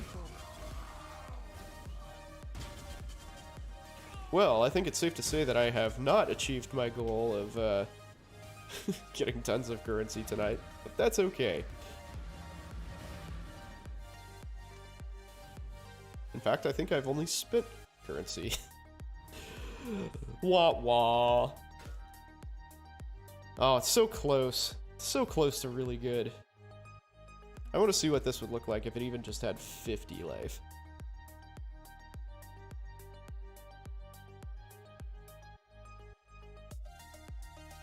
So there's not even anything like that. Okay. Fuck. Okay.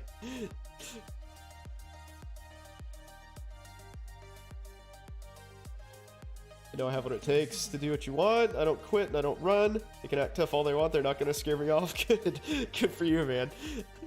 Pep, that is a hell of a self-pep talk. I approve. I like it. That is good shit, man. Keep it up.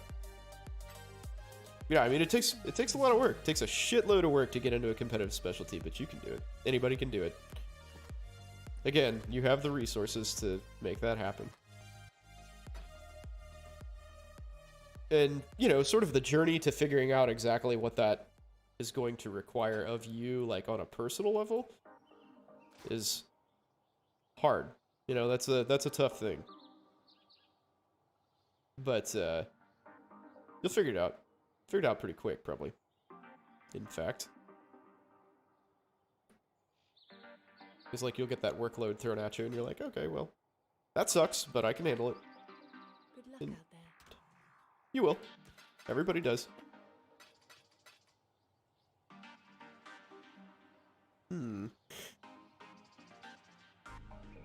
Disemboweling.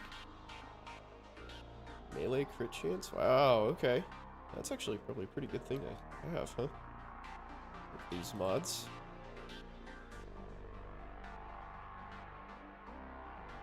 $25C. Does anything allocate that? No. Wow. Man, those were some pretty hot amulets that I just picked up there. Imposter syndrome has entered the chat. Excellent. Oh, 4 chaos. Hell yeah. Sweet. I actually get to make some money. Let's see. Cruelty. There it is. Come on in here, baby. Oh, did he just like spam a bunch of people and he doesn't think I'm special? Yep, sure as shit did. I didn't get back to him first. From party, invite him again.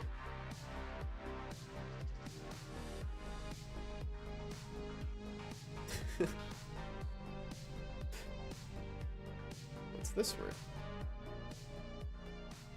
Dude, life regen, totally underrated stat, man. Very, very underrated. Okay, yep. Oh, you broke my heart, man. You stood me up.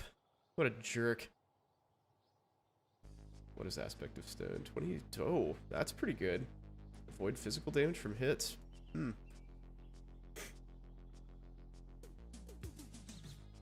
Well, tell you what. I'm gonna throw that up for God, I don't even know. We'll say 75 yes.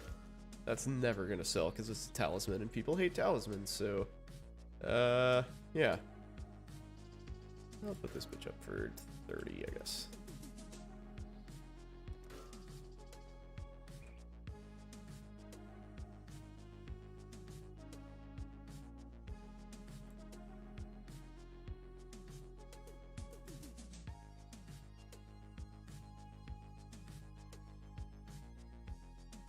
Yeah, that's really weird. Yeah, 30. We'll see. See what happens. This can be 15. Or actually, do I have a prefix free on that? Why, yes, I do. This gets to have that tacked on.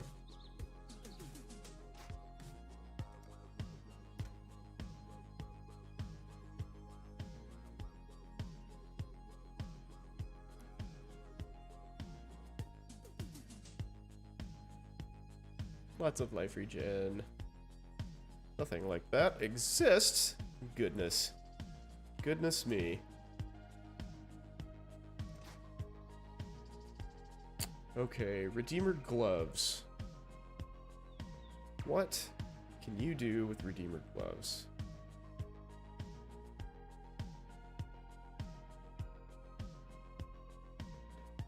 These are Dex gloves. Where are you, Redeemer? Gotta be in here. Oh, there it is. Okay, we gain a frenzy charge on kill. Okay. Adding damage on crit. Ooh, chance to blind. That's pretty good. Okay. Might roll those. Oh, it has the frenzy charge on kill already. Interesting.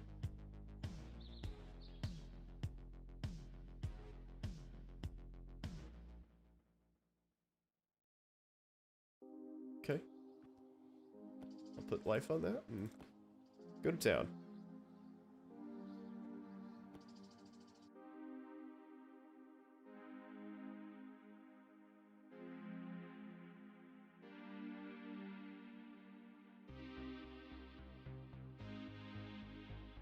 Cool.